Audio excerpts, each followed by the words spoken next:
Tonight, we journey to the innermost reaches of our cosmic neighborhood, to a world perpetually bathed in the fierce embrace of our star. This is Mercury, a planet of extraordinary contrasts, a realm where extremes define every facet of its being. From the searing, incandescent glow of its sun-drenched plains to the frigid, ancient shadows cradling mysteries of ice, Mercury stands as a testament to the raw, unyielding power of the cosmos. It is a world that whispers tales of its violent birth, its slow evolution, and the relentless forces that continue to sculpt its surface and shape its ethereal atmosphere. We'll delve into the remarkable efforts of humanity to understand this elusive world, tracing the paths of intrepid probes that have braved the sun's formidable grasp to offer us fleeting, yet profound, glimpses into its enigmatic heart. So, before you get comfortable, take a moment to like the video and subscribe.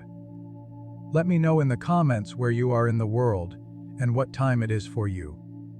Imagine, for a moment, the sheer intensity of living next door to a star. Not just any star, but our own magnificent sun and colossal furnace of hydrogen and helium, constantly unleashing torrents of energy and charged particles across the void. For Mercury, this isn't a poetic notion, it's a daily minute-by-minute reality. The planet endures searing hot temperatures, where rock can melt and vaporize under the direct gaze of the sun. It is relentlessly bombarded by deadly radiation, a constant stream of energetic particles that scour its very surface, eroding it atom by atom. And, as if these challenges weren't enough, Mercury is also an unwilling target in a cosmic shooting gallery, facing a ceaseless onslaught of meteor collisions, each impact scarring its ancient face with new craters. These aren't exactly conditions that make for the most welcoming or easily accessible part of our solar system.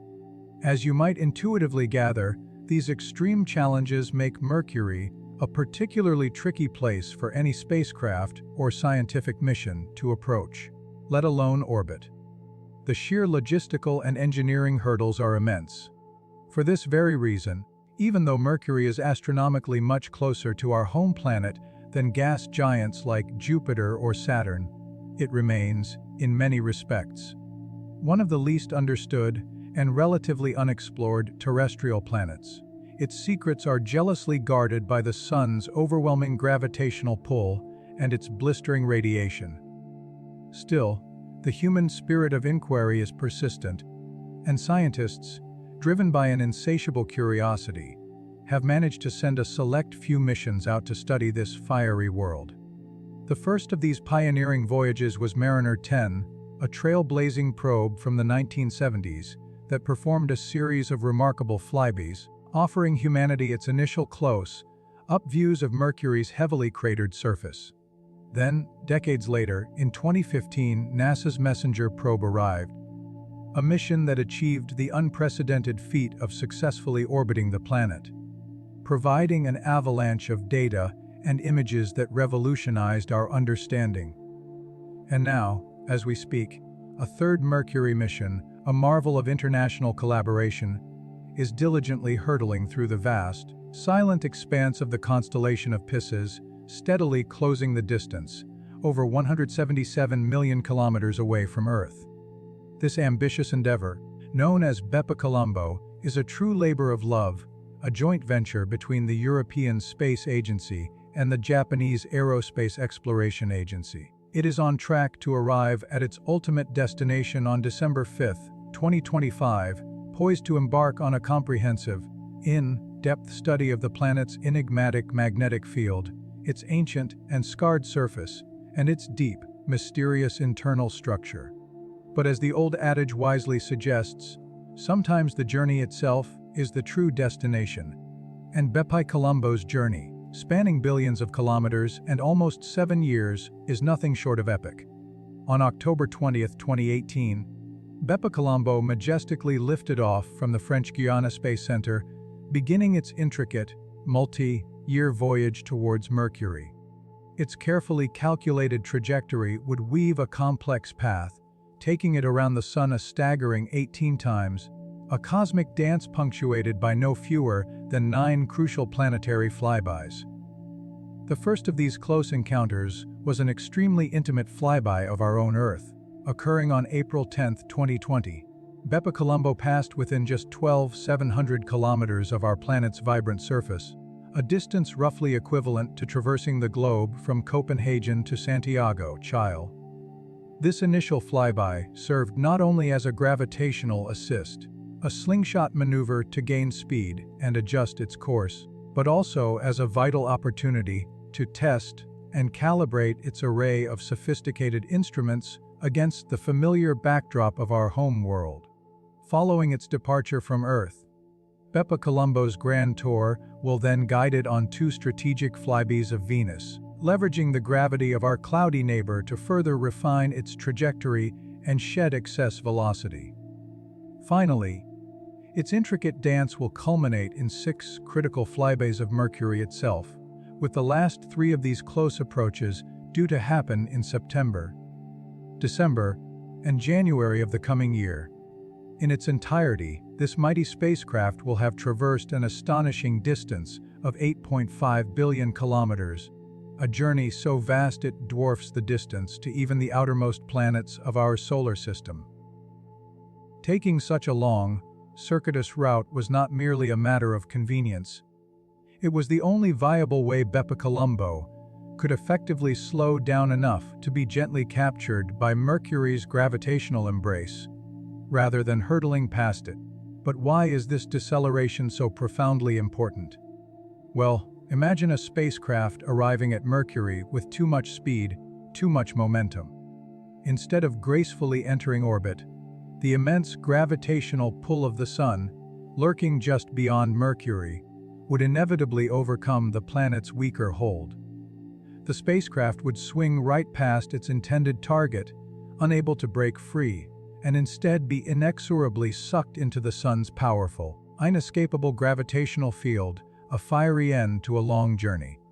Bepicolombo was meticulously designed not to replace, but to powerfully complement and significantly deepen the groundbreaking findings of its predecessor, the Messenger probe.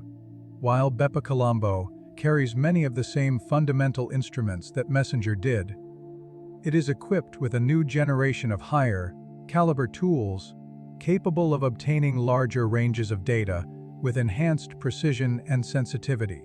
This technological leap promises an even more intricate understanding of Mercury's complex environment. Furthermore, Messenger's initial orbit around Mercury was, by necessity, rather one-sided. Its periapsis, the point of closest approach, was positioned predominantly over the planet's south pole. This orbital configuration meant that while we gained incredible detail and comprehensive mapping of Mercury's northern hemisphere, our data on the southern hemisphere remained almost non-existent, leaving vast swaths of the planet's surface shrouded in scientific mystery. Bepicolombo plans to meticulously rectify this observational imbalance by examining Mercury from an orbital angle far more in line with the planet's equator, ensuring a more uniform and complete global coverage. Bepicolombo is in many respects a very unique and highly innovative spacecraft. It's not a single monolithic entity, but rather a sophisticated assembly made up of 3 distinct component parts. These include 2 highly specialized scientific probes and a powerful propulsion module, all of which were launched and traveled together in a tightly integrated configuration known as the Mercury Cruise System. This entire system is expertly operated and managed by the European Space Agency. The first of these scientific probes is the Mercury Planetary Orbiter, or MPO, which is dedicated to an exhaustive study of the planet's surface features and its deep, internal structure. The second probe, JX's Mercury Magnetospheric Orbiter, affectionately known as MIO, is tasked with the crucial mission of unraveling the mysteries of the planet's suspiciously weak magnetic field, a phenomenon that has baffled and intrigued scientists for decades. Interestingly, the name MIO was actually chosen by the Japanese general public, a testament to the mission's broad appeal. It means a waterway, and according to JAXA, it symbolizes the scientific milestones reached so far, offering a poetic wish for safe travels to come as it navigates the cosmic currents. MAIO and the MPO are carefully positioned on either side of an interplanetary propulsion unit, a powerful engine called the Mercury transfer module. Stacking the different parts of the craft together in this compact configuration means that most, though not all, of the sophisticated scientific instruments on board will remain inoperative, patiently awaiting their moment until Bepi Colombo finally settles into its designated orbit around Mercury. At that pivotal point, the MPO and MAIO will be skillfully jettisoned from the main spacecraft, each embarking on its own independent trajectory to study Mercury from distinct and complementary vantage points, providing a multi-faceted view of this extraordinary world. But fret not, for even during this extensive journey, there's still enough precious data being sent back to Earth to keep us utterly enthralled and wonderfully entertained. Let's take a reflective look back at how far this incredible mission has already come, what invaluable insights it has already taught us, and explore some of the truly amazing things it has witnessed along its arduous path. Bepi Colombo's first truly intimate encounter with Mercury occurred in October 2021. Passing just 200 kilometers above the planet's heavily scarred surface, it sent back some truly stunning and awe-inspiring images offering humanity an unprecedented perspective. As the spacecraft gracefully drifted past, Bepi Colombo meticulously snapped intricate photographs of Mercury's northern hemisphere. To the untrained eye, to the average person simply glancing at the images, these scenes might initially appear remarkably similar to our own rocky, inert moon, a familiar sight in the night sky.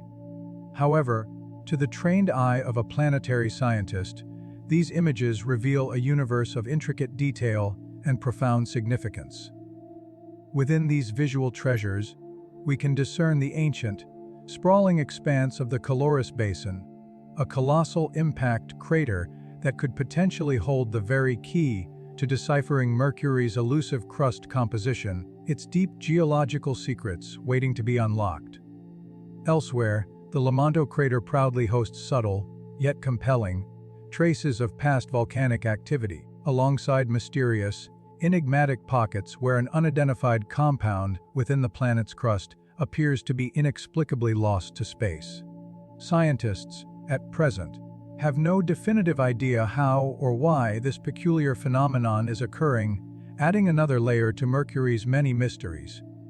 These early, captivating images serve as a potent reminder of just how profoundly enigmatic Mercury truly is, and how much we, as a species, still have left to learn about its complex nature.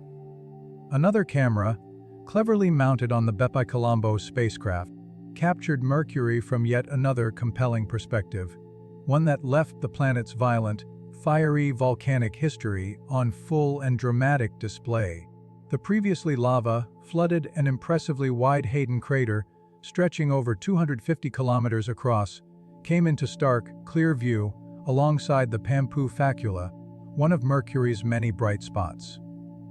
These luminous areas were most probably formed by powerful volcanic eruptions that occurred billions of years ago, a testament to a time when Mercury was a far more geologically active and tumultuous world.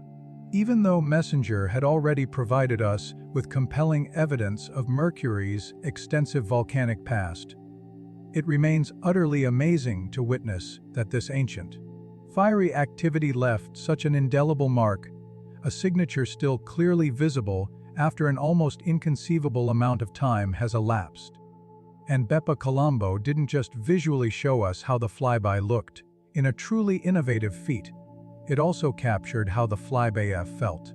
You know how your smartphone contains a tiny accelerometer, a sophisticated sensor that helps it understand when and how its orientation changes, allowing it to adapt to your movements. Scientists mounted a similar, highly sensitive accelerometer on Bepicolombo's MPO. This instrument meticulously measured the minute movements and subtle vibrations of the spacecraft as it gracefully flew past Mercury, effectively creating a unique sound map of the flyby experience. Scientists then meticulously plotted that complex data to frequencies that us humans can actually hear, transforming the silent cosmic ballad into an audible phenomenon. So, you can actually hear the flyby itself. Let's listen now. Pay close attention to the two distinct sounds that occur towards the beginning of the clip. These subtle auditory cues represent the precise changes in solar radiation pressure that occur when the spacecraft first enters and then subsequently exits Mercury's shadow. A fleeting moment of respite from the sun's relentless gaze. The rather significant clunk sound you'll hear towards the end marks the Phoebe instrument assuming its secure parking position, preparing for its next phase of data collection. Here's the clip. A music sound. Pretty cool, right? But I've got another one, and this one is arguably even better, offering a deeper dive into the planet's unseen forces. Bepicolombo also meticulously captured magnetic field data during its flyby, which was later expertly deciphered and sonified by dedicated scientists on the ground. This particular auditory representation is a little more abstract, perhaps a bit less immediately intuitive than the first, but it offers profound insights. You're going to hear two synthesizers playing simultaneously, each conveying a different aspect of the magnetic environment. The first synthesizer subtly changes its pitch in direct response to the changing magnitude of the background magnetic field. A lower pitch in this context signifies a greater intensity in the magnetic field. The second synthesizer, in contrast, changes its pitch with the minute variations, the subtle fluctuations of the magnetic field magnitude. A more turbulent and dynamic magnetic field is vividly represented by a faster, more rapid change in pitch. The dotted vertical line you'll observe on the visual representation shows the precise moment of the closest approach to Mercury. After this closest approach, you'll discern something that might sound reminiscent of a DJ scratching a record, a flurry of very fast changes in pitch. That distinct auditory signature right there marks the precise moment when the spacecraft crosses the magnetosheath, a critical boundary region where the magnetic field is known to be highly turbulent and dynamic. Let's have a listen. Her music sound on June 23, 2022. Just a little over halfway through its meticulously planned journey, Bepicolombo crossed paths with Mercury once again, performing its second close flyby. This time, the spacecraft turned its sophisticated gaze towards Mercury's largest and most imposing impact crater, the colossal Caloris Basin. At a whopping 550 kilometers wide, this immense geological scar is actually one of the widest known impact craters in our entire solar system, a truly staggering testament to the violent history of the inner planets. The Caloris Basin was most likely carved out by the devastating collision of a massive comet, asteroid, or some other formidable celestial object approximately 3.9 billion years ago, during the tumultuous period known as the Late Heavy Bombardment. The highly reflective lava craters adorning its floor make it remarkably easy to discern, appearing as the bright, semicircular area on Mercury's disk, visible just below the distinct silhouette of the magnetometer boom. This second flyby gifted us with truly beautiful and unprecedented images of Mercury's craters, revealing details we had never seen before. Among these was a stunning view of Hyani, a crater embedded within smooth volcanic plains, potentially nestled near an ancient volcano, a site that Bepicolombo plans to examine with even greater scrutiny once it finally settles into its designated orbit. Almost exactly a year later, on June 19, 2023, Bepicolombo gracefully reapproached Mercury from a height of just 263 kilometers above its surface. The flyby images captured the impressive 600-kilometer long beagle roops, one of the many distinctive lobate scarps that adorn Mercury's surface. This particular feature was first imaged by Messenger back in 2008. Other than our own moon, Mercury stands as the only planetary body in our solar system known to exhibit this peculiar tectonic signature. These lobate scarps are formed when the interior of a planetary body cools and contracts, a process that leads to a global contraction of the planet and the surface expression of a thrust fault, which is precisely what a lobate scarp represents. Beagle Roops, in particular, possesses an especially pronounced curvature, even more so than many other scarps observed on Mercury, offering geologists a rare and invaluable insight into the planet's deep tectonic history. As a significant result of this third Bepicolombo flyby, a large, 288-kilometer wide peak ring impact crater received the distinguished name Manley in honor of the renowned 20th century visual artist Edna Manley.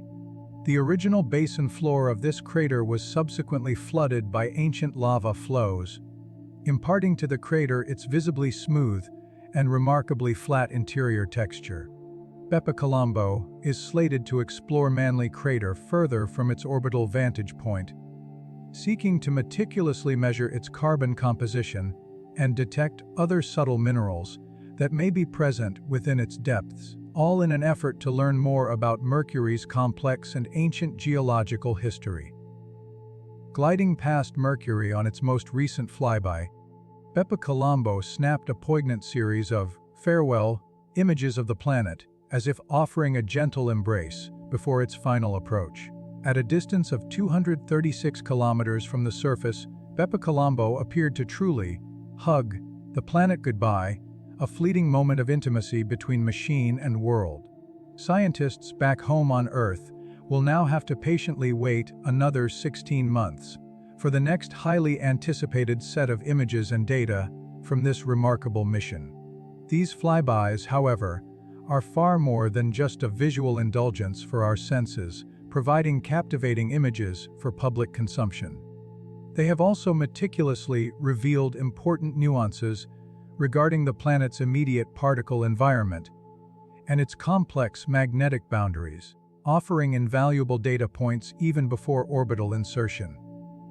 One of the sophisticated instruments aboard the MPO probe is a device known as PHEBOS, which stands for PBUS, probing of Hermian exosphere by ultraviolet spectroscopy.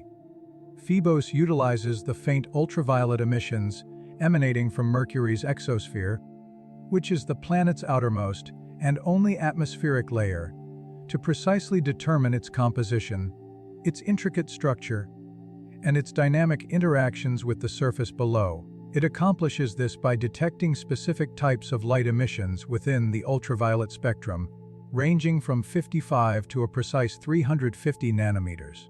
By meticulously capturing these subtle light emissions across this entire crucial spectrum, PHEBOS helps scientists definitively figure out what the exosphere is truly made of, and perhaps even more importantly, how its individual particles are spread out and behave within this incredibly tenuous environment.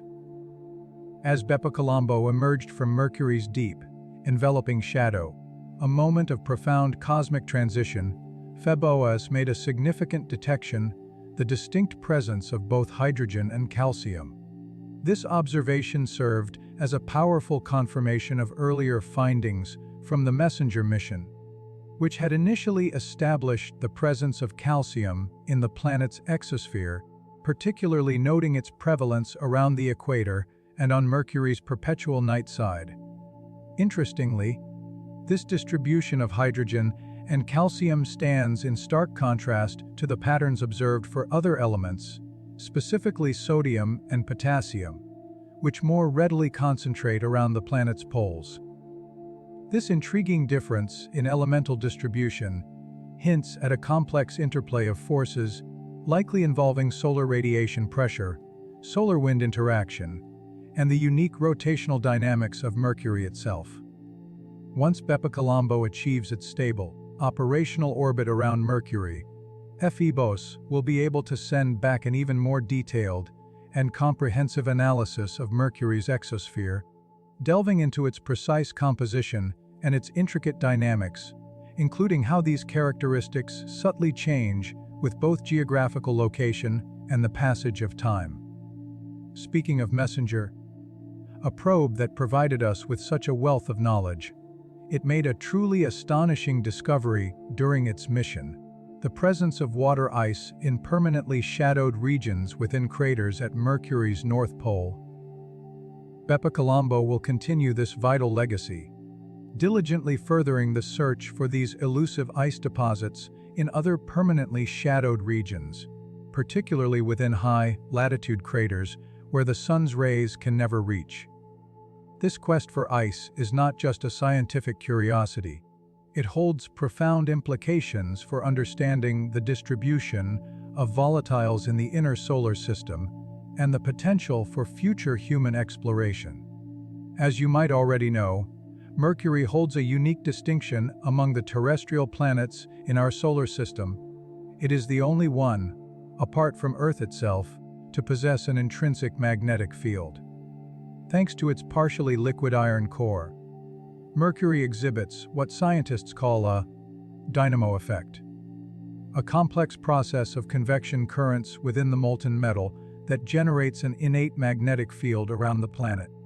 However, there's a crucial difference. Mercury's magnetic field is remarkably weak, measuring just about 1.1% the strength of Earth's magnetic field. This significant disparity has left scientists utterly fascinated and deeply puzzled by how such a relatively weak field is generated and sustained under Mercury's extreme conditions. One of the overarching and most significant goals of the BepiColombo mission is to gain a far more profound understanding of this enigmatic magnetic field.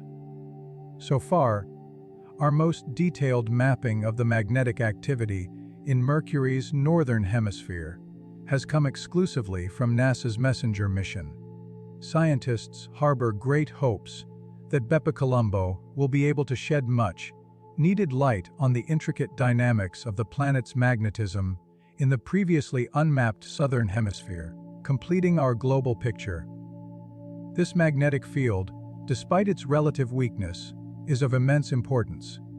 By understanding its generation, its structure, and its evolution, scientists aim to shed crucial light on Mercury's very origins, its long evolutionary journey since its formation, and the current dynamic state of the planet's deep interior. The two primary scientific orbiters of BepiColombo, the MPO and MIO, are designed to travel through different areas of Mercury's magnetosphere, and critically, on different time scales.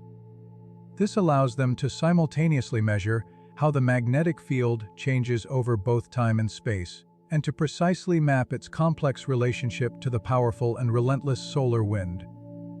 All this new, rich data from the BepiColombo mission will eventually be meticulously compared with global magnetic field models derived from the Messenger mission, ultimately allowing scientists to build the most accurate and comprehensive picture yet of Mercury's magnetic field. This unparalleled understanding could, in turn, unlock telling and long-sought insights into the planet's elusive and ancient past. As we patiently await BepiColombo's next crucial flyby in September 2024, the grand journey to truly understand Mercury continues its steady, relentless pace. The spacecraft is diligently gearing up for its next major maneuver, a prolonged and strategically vital solar electric propulsion thruster arc. This arc is meticulously planned to begin in early August and is expected to last until mid-September, a period of sustained thrust. These thruster arcs, along with the series of strategic planetary flybys, are absolutely essential. They are the only way for BepiColombo to effectively break against the enormous, unrelenting gravitational pull of the Sun. This intricate ballet of propulsion and gravity assists is the sole method by which the spacecraft can successfully insert itself into a stable orbit around Mercury when the opportune time finally arrives. Once BepiColombo achieves its intended orbit in December 2025, the real, in-depth exploration will truly begin. Mercury's heavily cratered surface stands as a silent, enduring record of a 4.6 billion-year history of intense asteroid and comet bombardment, a tumultuous past etched into its very face. These impact scars, together with other unique tectonic and volcanic curiosities, will serve as invaluable clues, helping scientists unlock the profound secrets of the planet's place within the grand narrative of solar system evolution. Bepi Colombo is currently set to remain in orbit around Mercury for a primary mission duration of 1 Earth year. And if all goes exceptionally well and the data continues to flow, it might even receive the coveted green light for an additional year on the mission, extending its scientific bounty. Scientists harbor ambitious hopes to study this enigmatic planet like never before, delving into every conceivable aspect. From its precise elemental composition to its intricate geophysics, from the delicate structure of its exosphere to the dynamic behavior of its magnetosphere.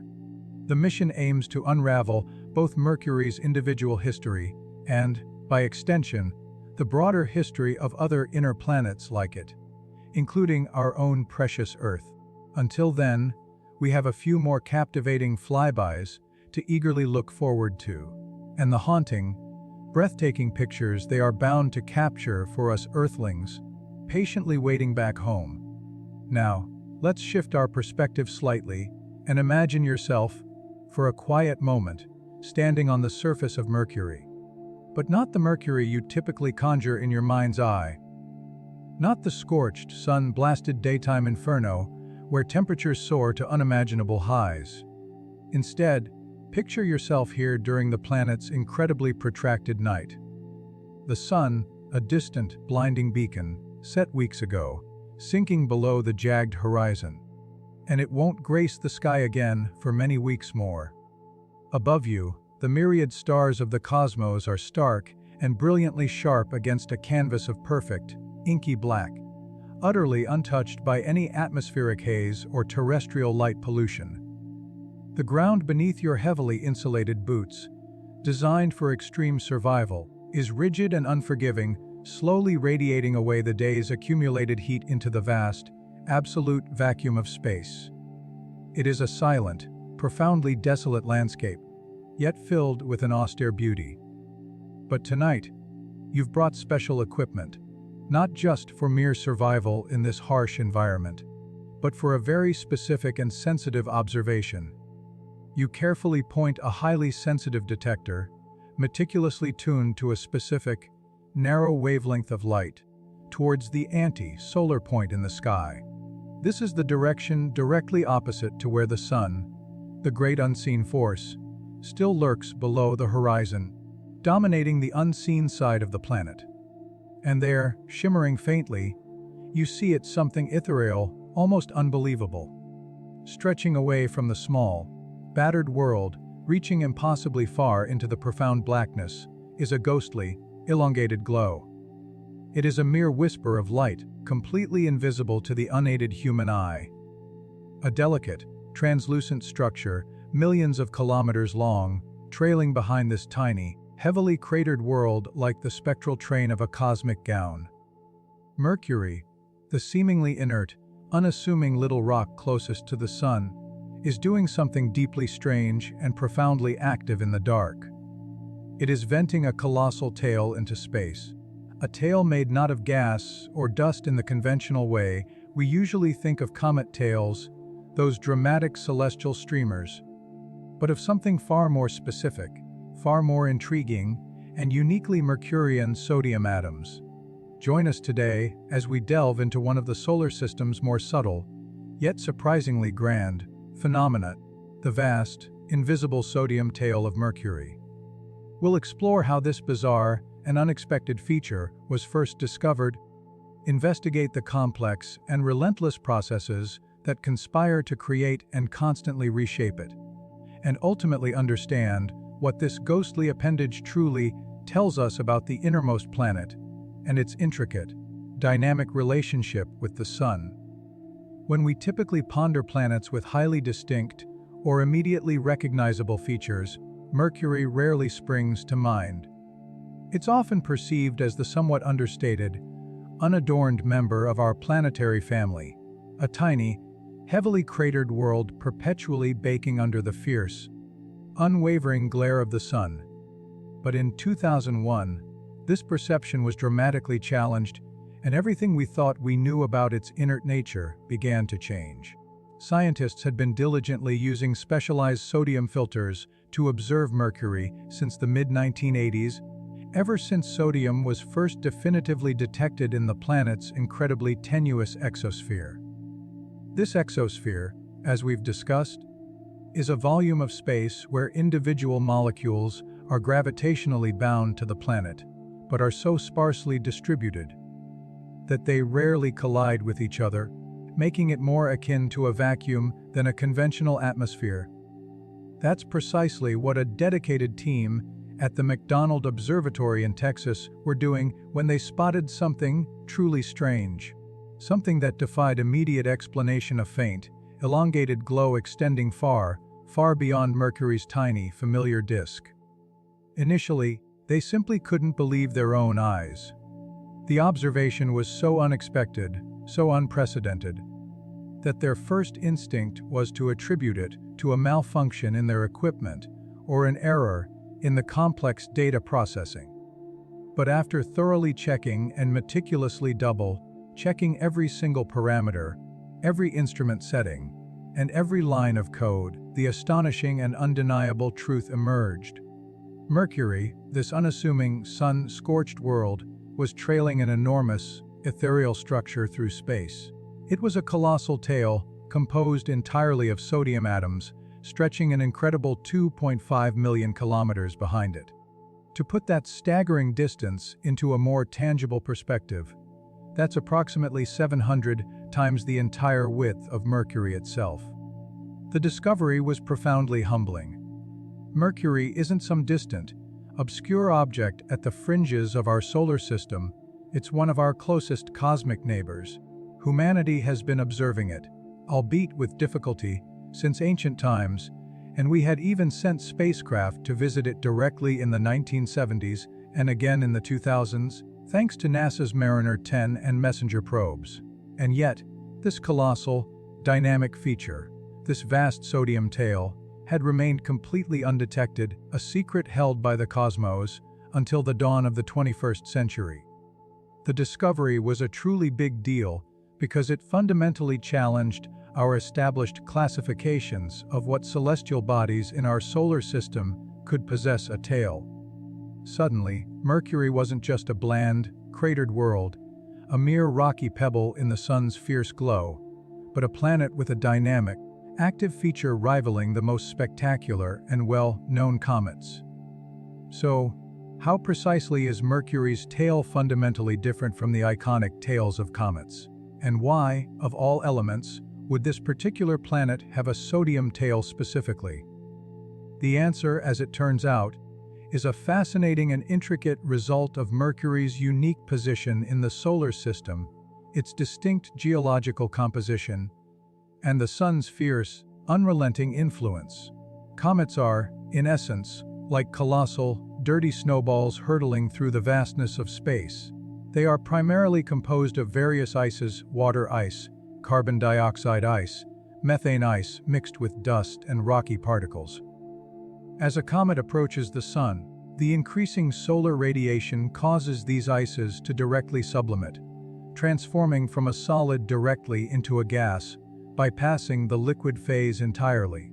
This process releases a trailing cloud of ionized gas and dust particles, which are then pushed away by the solar wind and radiation pressure, forming the comet's characteristic, luminous tails. In stark contrast, Mercury is a fundamentally rocky planet, with minimal, if any, readily accessible ice on its surface.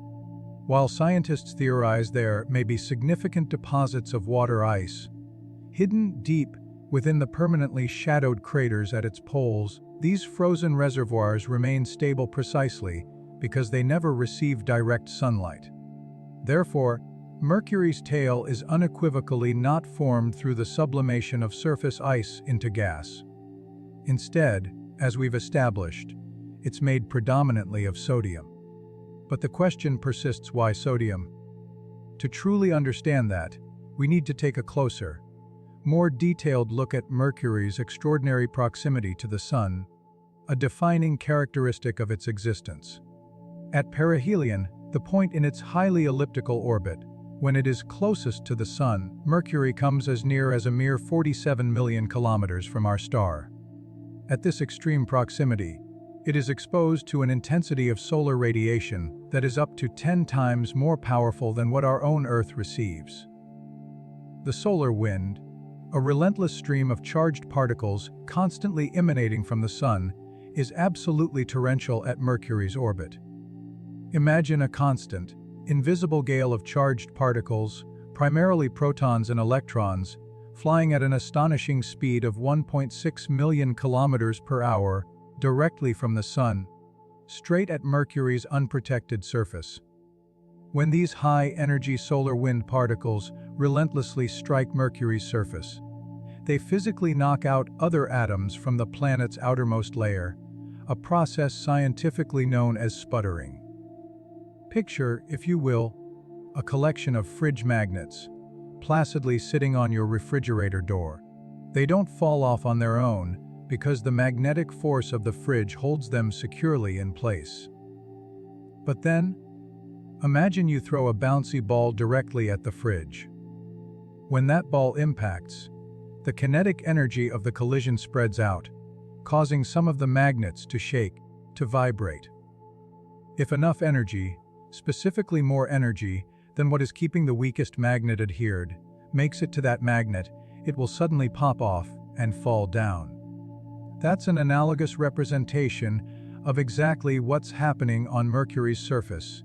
In a sputtering collision cascade, ions from the solar wind shower Mercury's surface, creating high-energy impacts that dislodge the weakest link atoms from the planet's regolith, much like the bouncy ball dislodged the weakest fridge magnet. And it just so happens that one of the most weakly bound elements on Mercury's surface, an element that is relatively abundant and easily liberated, is, you guessed it, sodium. Data meticulously collected by the MESSENGER probe has demonstrably shown that during periods of particularly high solar wind activity, these energetic solar wind particles rain down on Mercury's surface with increased intensity, resulting in a measurable 50% rise in sodium group ions within the planet's tenuous atmosphere. This strong correlation clearly indicates that stronger solar wind activity directly enhances surface-particle interactions, leading to a significantly greater release of sodium into Mercury's exosphere and, consequently, feeding its developing tail. But there is, as often is the case in the cosmos, even more to this intricate story. In addition to the relentless solar wind, Mercury is also perpetually tormented by countless micrometeoroids. These tiny, often microscopic, space rocks are remnants from comets and asteroids, constantly traversing the inner solar system, and crucially, without a substantial atmosphere to slow them down, to burn them up through atmospheric friction. Even these dust-sized particles strike the planet's surface with tremendous, unmitigated force. These tiny celestial projectiles vaporize surface materials upon impact, releasing even more sodium atoms into the exosphere. We are, in essence, witnessing a continuous process of space erosion, a planet that is slowly, subtly disintegrating, losing minuscule amounts of its surface material over billions of years, right here in our cosmic front yard. Some meticulous researchers have observed distinct enhancements in Mercury's sodium tail that seem to correlate with specific times when the planet is predicted to pass through denser streams of interplanetary dust. These denser streams are often the debris left behind by passing comets, such as the periodic comet Encke. Such encounters would significantly boost the contribution from micrometeoroid impact vaporization, temporarily increasing the amount of sodium injected into the exosphere and subsequently fed into the growing, ethereal tail. However, the primary shaping force of the sodium tail isn't predominantly due to the solar wind physically blowing it back, as is largely the case for a comet's ion tail, which is composed of electrically charged particles interacting directly with the solar wind's magnetic field. Instead, the dominant and most powerful force sculpting Mercury's vast, elongated sodium tail is solar radiation pressure. This is a subtle, yet remarkably potent effect. Photons, the fundamental particles of light, despite possessing no rest mass themselves, carry a measurable momentum. When a sodium atom, suspended in Mercury's exosphere, absorbs a photon of light, it receives a tiny, almost imperceptible, push in the direction the photon was traveling directly away from the sun. The excited sodium atom then very quickly emits another photon in a random, unpredictable direction, causing only negligible recoil on average. However, it is almost immediately ready to absorb another photon coming from the sun, initiating the process anew. This continuous, relentless process of absorbing solar photons and receiving these yet consistently directed pushes, effectively acts like a gentle but constant wind, persistently pushing the sodium atoms away from the sun. Imagine countless tiny, individual solar sails, each one a solitary sodium atom, being persistently nudged and propelled by the sheer force of sunlight itself. This relentless pressure accelerates these atoms in the anti-solar direction, directly opposite the sun, powerfully overcoming Mercury's relatively weak gravitational pull and stretching them out into the vast, elongated tail structure that is observed from Earth. Because this radiation pressure acts reliably and directly away from the sun, the tail consistently and predictably points in the anti-solar direction, a cosmic arrow indicating the sun's unseen influence. But as I mentioned earlier, despite its colossal size, stretching for millions of kilometers, Mercury's sodium tail is not actually visible to the naked human eye. So, how then did scientists manage to spot such a faint, ethereal phenomenon? The answer lies in the fundamental principles of atomic physics and clever astronomical instrumentation. When sodium atoms absorb energy, they become excited, meaning their outermost electron jumps to a higher energy level. This excited state is unstable, and when this electron falls back to its original, lower energy, ground state, it emits photons of light at a very specific and characteristic wavelength, precisely 589 nanometers. Light at this particular wavelength has a distinct, unmistakable yellow-orange color, a hue you've almost certainly seen before. It's the familiar color of old sodium vapor street lights, those warm, amber glows that once illuminated our urban nights. This process of excitation and emission is happening constantly, ceaselessly, within every sodium atom in Mercury's tail. However, the tail is incredibly diffuse. Its light spread thinly across an enormous volume of space, making it effectively hidden from the unassisted human eye and from standard astronomical telescopes.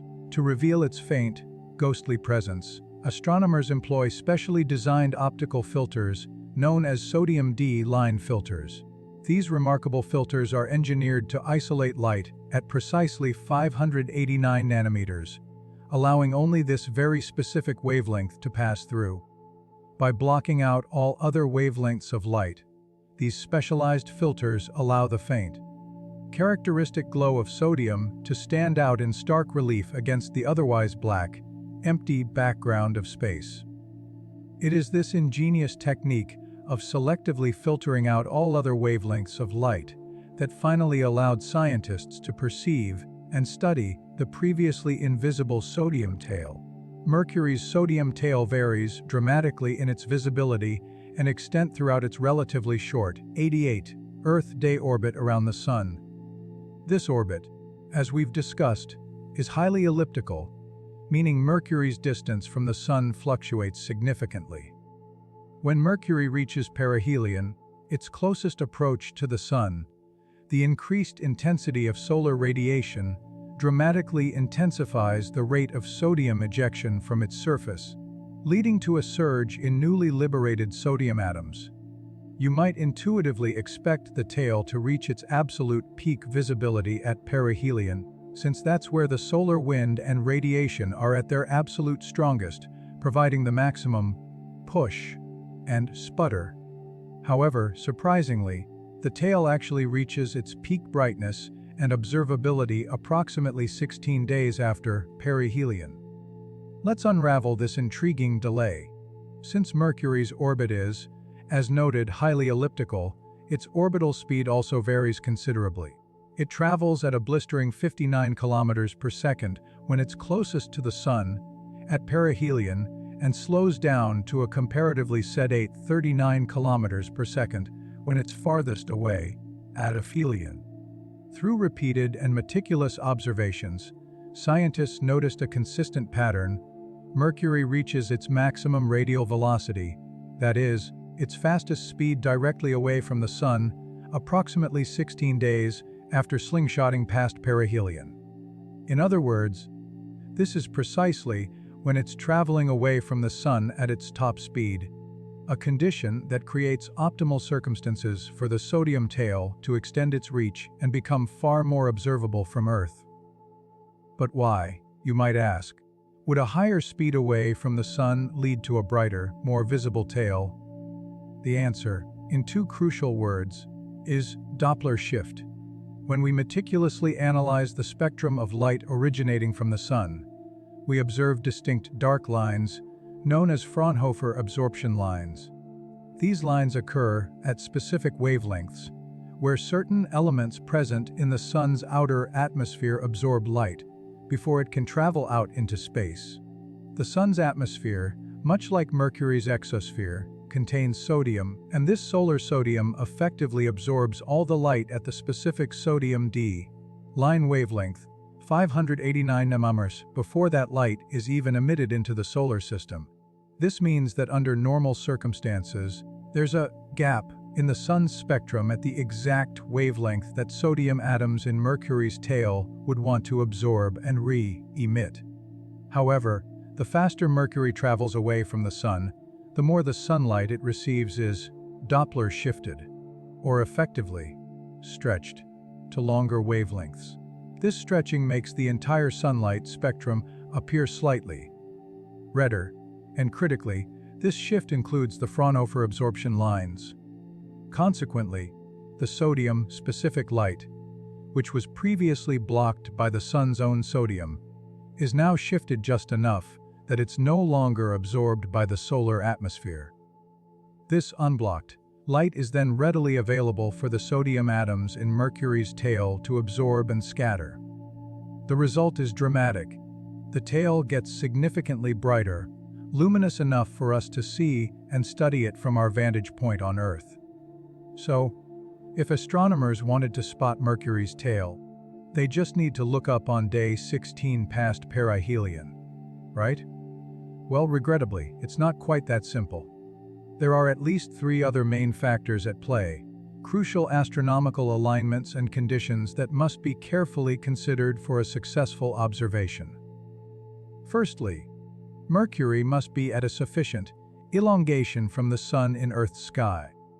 This means it needs to be far enough away from the Sun's blinding glare that its faint tail isn't completely overwhelmed and lost in the overpowering brightness of our star. Secondly, Mercury absolutely cannot be behind the Sun from Earth's perspective, as the Sun would then completely obscure the tail. And finally, and perhaps most challenging, Mercury must be at the perfect orbital angle for Earth-based telescopes to view its anti-solar direction, the precise orientation where the tail is most prominently displayed. This specific and rare astronomical alignment only occurs during very particular periods, roughly every few years. To think that the scientists at McDonald Observatory caught it essentially by coincidence on a routine observation speaks volumes about perfect timing and a stroke of cosmic luck. Some of the most spectacular and detailed images of Mercury's sodium tail have come from observatories that strategically utilize coronagraphs.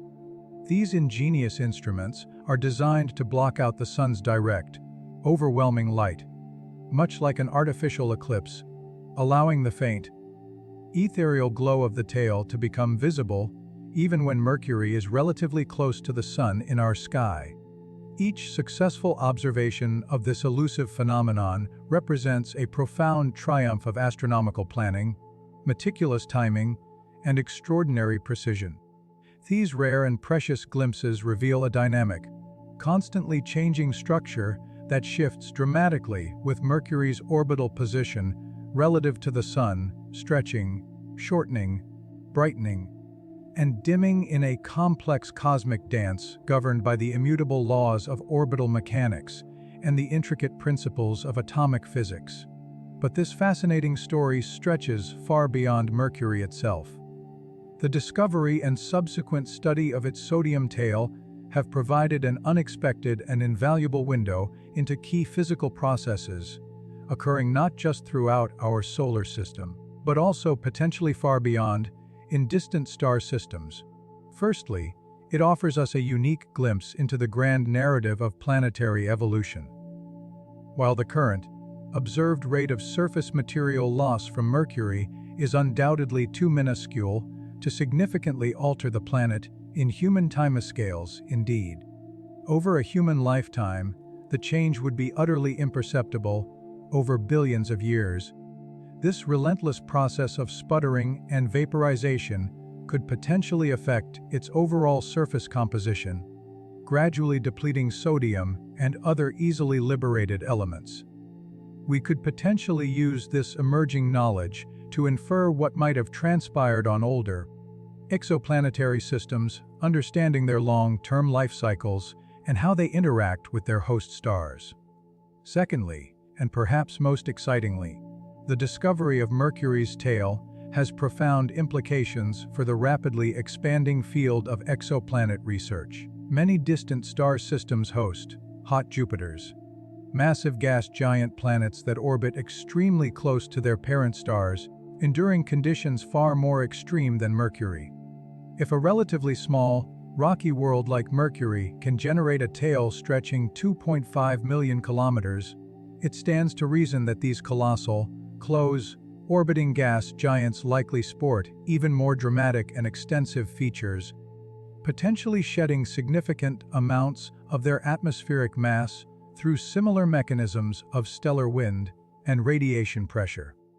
The sophisticated detection methods and observational techniques developed to painstakingly study Mercury's subtle tail are now being actively applied in the search for similar phenomena around these distant worlds. By looking for the distinctive spectral signatures of elements being stripped away from exoplanets, astronomers may gain groundbreaking new insights into their composition, their atmospheric dynamics, and the harsh environments in which they exist.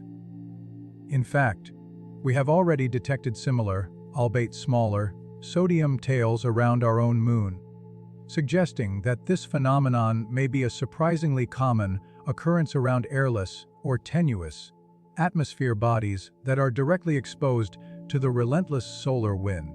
Mercury's sodium tail, therefore, represents a perfect, natural laboratory for studying planet-star interactions throughout the vast universe.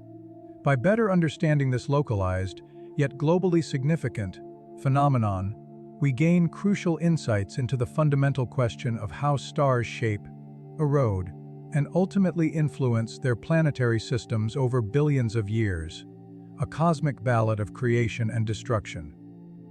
The Bepi-Colombo mission, as we've discussed, has already completed 6 rapid and informative flybys of Mercury.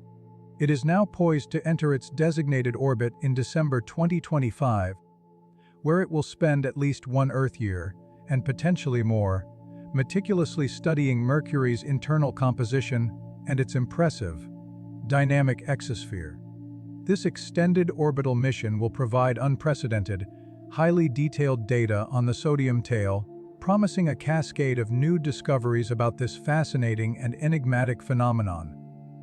Mercury's elusive, ghostly tale serves as a powerful and beautiful reminder that even after centuries of dedicated astronomical observation, fundamental and utterly surprising discoveries about our closest cosmic neighbors are still being made.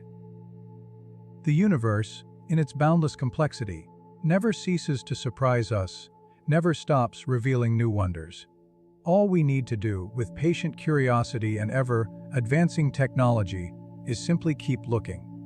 Everyone, from ancient astronomers gazing up at the night sky to modern schoolchildren learning their planets, knows the name of the first of the planets in our solar system, Mercury. It was observed in ancient times, its swift movement across the celestial sphere leading to its namesake, the Roman messenger god. We have known of its existence for thousands of years. It isn't hidden in the darkness of the outer solar system. But thanks to its privileged position, right next to the Sun, it is perpetually bathed in brilliant, unforgiving light. And yet, despite its proximity and visibility, it remains the least explored of all the terrestrial planets, having only been visited by a mere 2 probes in the entirety of our spacefaring history, with a third currently en route. Why is this so? Is Mercury truly uninteresting, a barren rock devoid of scientific intrigue? What do we truly know about Mercury, its fundamental characteristics, its deep history? And how have we managed to glean this precious knowledge across the vastness of space and time? Join us as we unravel the mysteries of this tiny yet incredibly resilient world. When you begin to contemplate the physical characteristics of Mercury, I'm sure your mind immediately conjures the image of it, being the closest planet to the Sun. You probably also imagine it as a relatively giant, featureless rock floating in space. You wouldn't be entirely wrong with that initial assessment, but the truth is far more interesting and complex than what you may first envision. For example, when one observes Mercury, there's an undeniable visual resemblance to our own moon. However, upon closer inspection, Mercury actually presents a visually more appealing and varied appearance than our monochrome lunar companion. Take a moment to truly look at it in its true color, as captured by advanced spacecraft. The first thing one notices is that it does, in fact, possess a subtle yet distinct color palette. It's not just various shades of gray, but rather a tapestry of browns, silvers, and hints of ochre, hinting at a more diverse surface composition. And what else might surprise you? Well, did you know, for instance, that Mercury consists of approximately 70% metallic materials and 30% silicate materials? This means it's actually more metallic than rocky, a striking compositional anomaly among the terrestrial planets. Because of this remarkably high metallic content, Mercury's density is the second highest in the entire solar system, measured at a substantial 5.427 grams per cubic centimeter. This is only slightly less dense than the planet with the absolute greatest density, our own Earth, which clocks in at 5.515 grams per cubic centimeter. If Mercury happened, hypothetically, to be the same size as Earth, this high density would mean it would pretty much exert the same gravitational pull at its surface. But being the comparatively small size that it is, its surface gravity is only a modest 3.7 meters per second squared. If you were to compare its surface gravity to that of Earth, it would look something like this: a significant, yet not overwhelming, difference. This means that the surface gravity of Mercury is only slightly less than what it is on Mars. And considering that Mars is a much larger planet, this fact truly underscores the extraordinary density of Mercury's core. But before we move on from the subject of Mercury's size, let's consider one last compelling comparison. Imagine Ganymede and Titan placed alongside Mercury. Now, Ganymede is the solar system's biggest moon, a colossal satellite orbiting Jupiter, and Titan is Saturn's largest moon, making it the second biggest moon in the entire solar system. These two giant moons are visually larger than Mercury, as you can clearly see in this comparison. Yet, despite their greater physical dimensions, their masses are significantly less than Mercury's, once again highlighting Mercury's exceptional density.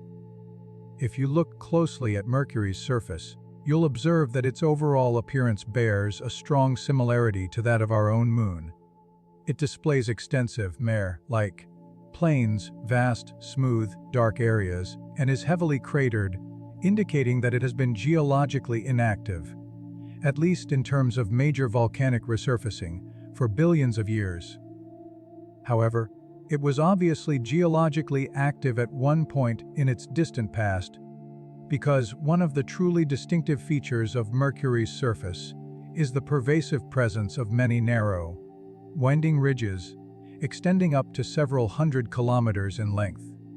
These are believed to be lobate scarps, formed as Mercury's core and mantle cooled and contracted over time, after its crust had already solidified.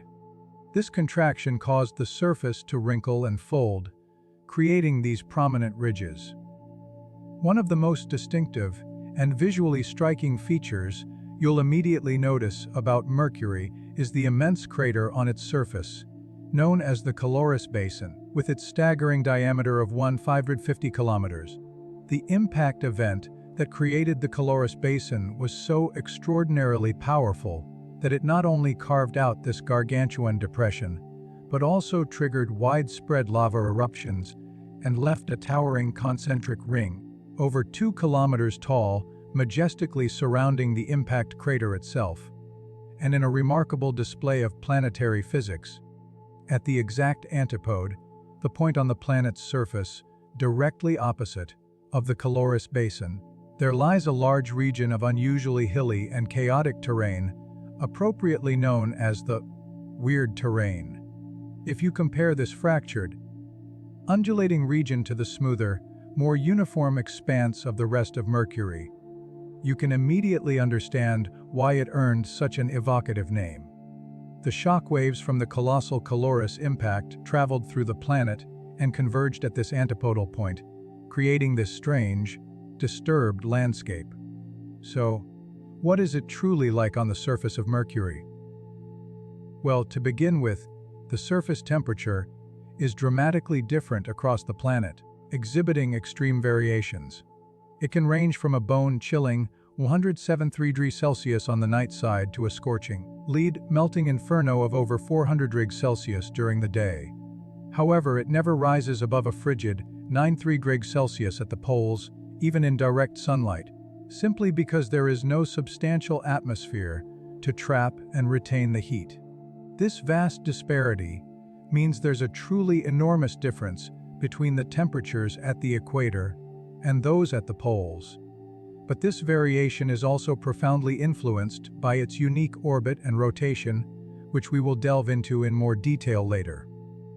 The subsolar point, the exact spot directly beneath the Sun, can reach approximately 400 degrees Celsius, while on the perpetually dark side of the planet, where solar radiation never reaches, the temperatures are, on average, a chilling 163 degrees Celsius.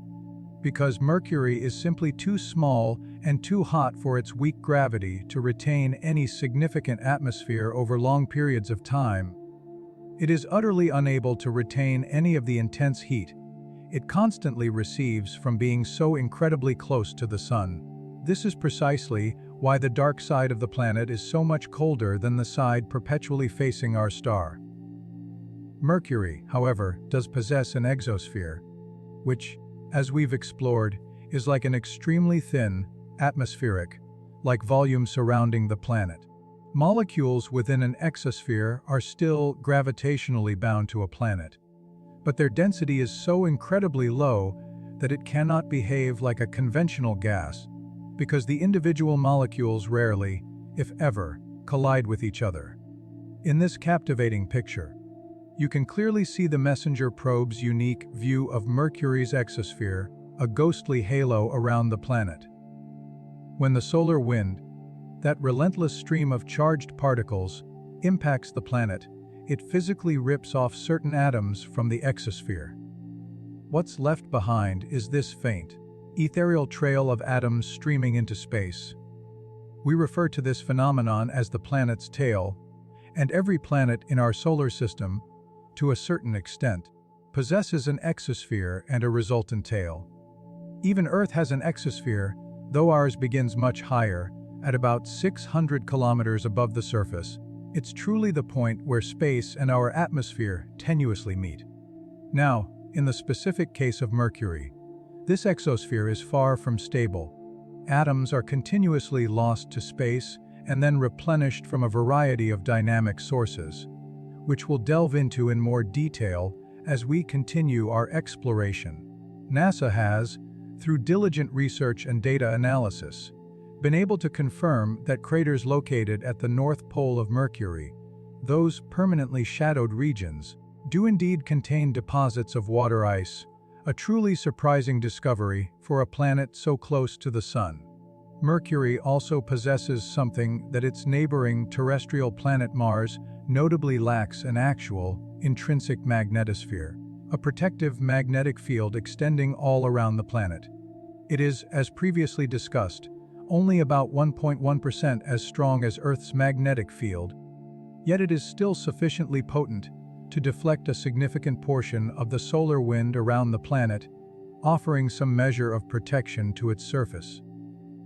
Now, we're going to delve into one of the most intriguing and unique aspects of Mercury, a phenomenon that many find utterly captivating: its orbit and its rotation. Mercury possesses the most eccentric orbit of all the planets in our solar system, meaning its path around the Sun is not a perfect circle, but a significantly elongated ellipse. Its distance from the Sun varies dramatically, ranging from a mere 46 million kilometers at perihelion to a more distant 70 million kilometers at aphelion. Now, this dynamic interaction between its orbit and its rotation creates something a bit hard to fully imagine, but bear with me as we unpack it.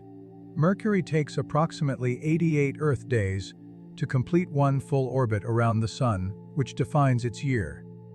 But here's where it gets truly bizarre. It also exhibits a 3002 spin orbit resonance of the planet's rotation around its own axis. This means it spins exactly 3 times around its axis for every 2 times that it orbits around the Sun. So, although it takes about 59 Earth days for Mercury to complete one full rotation on its axis, what we call a sidereal day, this unique 3002 orbital resonance means that if you were actually standing on Mercury, experiencing its surface conditions, it would appear that one day from sunrise to sunrise, what is called a solar day, lasts for an astonishing 2 Mercurian years. Imagine standing on Mercury's surface, and the sky would present a truly alien spectacle. You would observe the Sun rising relatively quickly, painting the desolate landscape in fiery hues. Then, as it approaches midday, its apparent motion would begin to slow down, almost imperceptibly at first. And then, incredibly, it would actually start going as backwards in the sky for a period, before resuming its forward motion and continuing on towards sunset. As you can visualize, that entire cycle, from one sunrise to the next, would take a whole Mercurian year, which means a single nighttime on Mercury also stretches for an entire Mercurian year. This peculiar phenomenon, the Sun appearing to reverse course in Mercury's sky, occurs because approximately 4 Earth days before perihelion, the point of closest approach to the Sun, the speed at which Mercury travels along its highly elliptical orbit momentarily equals the speed at which it is rotating on its axis. At this precise juncture, the Sun's apparent motion across the Mercurian sky appears to stay stationary, a cosmic pause. Then, at perihelion itself, Mercury's orbital speed temporarily exceeds its rotational speed. So, to a hypothetical person actually standing on Mercury's surface, the Sun would appear to move backwards across the zenith. About 4 Earth days after perihelion, the Sun's normal, forward motion resumes its stately progression. You can visualize this even more clearly from a top-down perspective of Mercury's orbit and rotation. Twice a day, on one of its poles, the Sun seems to pause, hover, and then continue its journey, a celestial ballet played out in slow motion. Something else truly remarkable to notice about Mercury's orbit is that it's inclined by a notable 7 degrees to the plane of Earth's orbit, known as the ecliptic. As a direct result of this inclination, we can only observe Mercury transiting or passing directly in front of the Sun when it is perfectly aligned between us on Earth and the Sun itself. And because its orbit is inclined by this 7-degree angle, this precise alignment, this rare celestial event only happens about once every 7 Earth years. These transits are invaluable for astronomers, offering unique opportunities to study Mercury's subtle properties. The last fascinating detail we'll discuss about the rotation of Mercury is its axial tilt, which is almost imperceptibly small. The best measured value for this tilt is as low as 0.027 degrees, making its axis of rotation almost perfectly perpendicular to its orbital plane. This is an even smaller tilt than that of Jupiter, which has been measured at a more substantial 3.1 degrees. Such a minimal axial tilt means that Mercury experiences virtually no seasons, and certain regions, particularly at its poles, remain perpetually shadowed from direct sunlight, a crucial condition for the existence of water ice. And finally, to truly put Mercury's position into perspective, do you want to see our home planet, Earth, as viewed from Mercury's distant vantage point? Well, here we are, just a couple of precious pixels across, a tiny blue marble suspended in the vast blackness. This iconic photo was captured by the Messenger probe several years ago, and barring the very youngest newborns, every single one of us was, in that moment, contained within those 2 tiny, luminous pixels, a humbling reminder of our place in the cosmic tapestry. But what exactly was the Messenger mission, and why was it so profoundly important to our understanding of Mercury? Let's begin with a little historical context to fully appreciate its significance. When humankind first embarked on the grand adventure of sending spacecraft out to explore the myriad worlds of our solar system, the initial planet to receive a robotic visitor was Venus, our closest planetary neighbor, in 1962. Next came Mars in 1965, followed by the majestic gas giant Jupiter in 1973. Only then, in 1974, did Mercury finally receive its first, fleeting visit. And already, this sequence of planetary visits might strike you as a little odd, perhaps even counterintuitive. The closest possible distance between Earth and Mercury is a mere 77 million kilometers. In fact, Mercury is, on average, the closest planet to us in the solar system, due to its rapid orbit and our relative positions. In stark contrast, the closest distance between Earth and Jupiter is a colossal 588 million kilometers. Almost 8 was visited again in 1974, then twice more in 1979, again in 1992, 1995, and 2000, and finally in 2007, a testament to its immense scientific appeal and accessibility. Multiple missions were subsequently launched to Saturn, Uranus, Neptune, and even to various comets and asteroids, while Mercury, after that initial brief encounter, received absolutely no attention for an astonishing 30 years. Was this prolonged neglect because Mercury was deemed uninteresting, a barren, lifeless rock of no further scientific value? Had we truly discovered everything there was to discover about it with that single, initial mission? Absolutely not.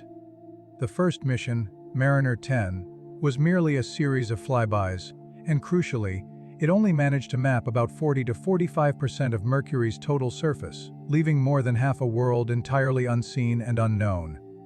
Actually, the real and far more profound reason for this extended hiatus in Mercury exploration is that it is, without exaggeration, one of the most challenging planets to visit in our entire solar system.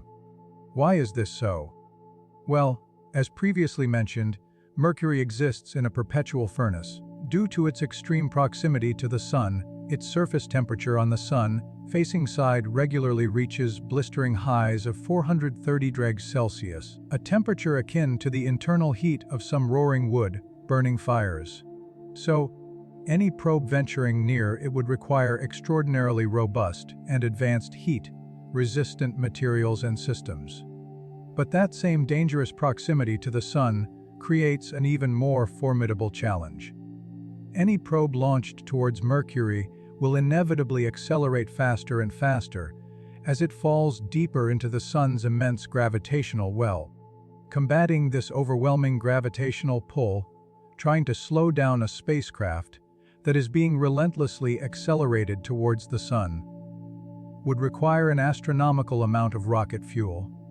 It would be like trying to swim upstream against the most powerful, raging whitewater rapids imaginable, using traditional chemical propulsion to slow down the spacecraft enough to be gracefully caught up in Mercury's relatively weak orbit seemed, for decades, almost impossible.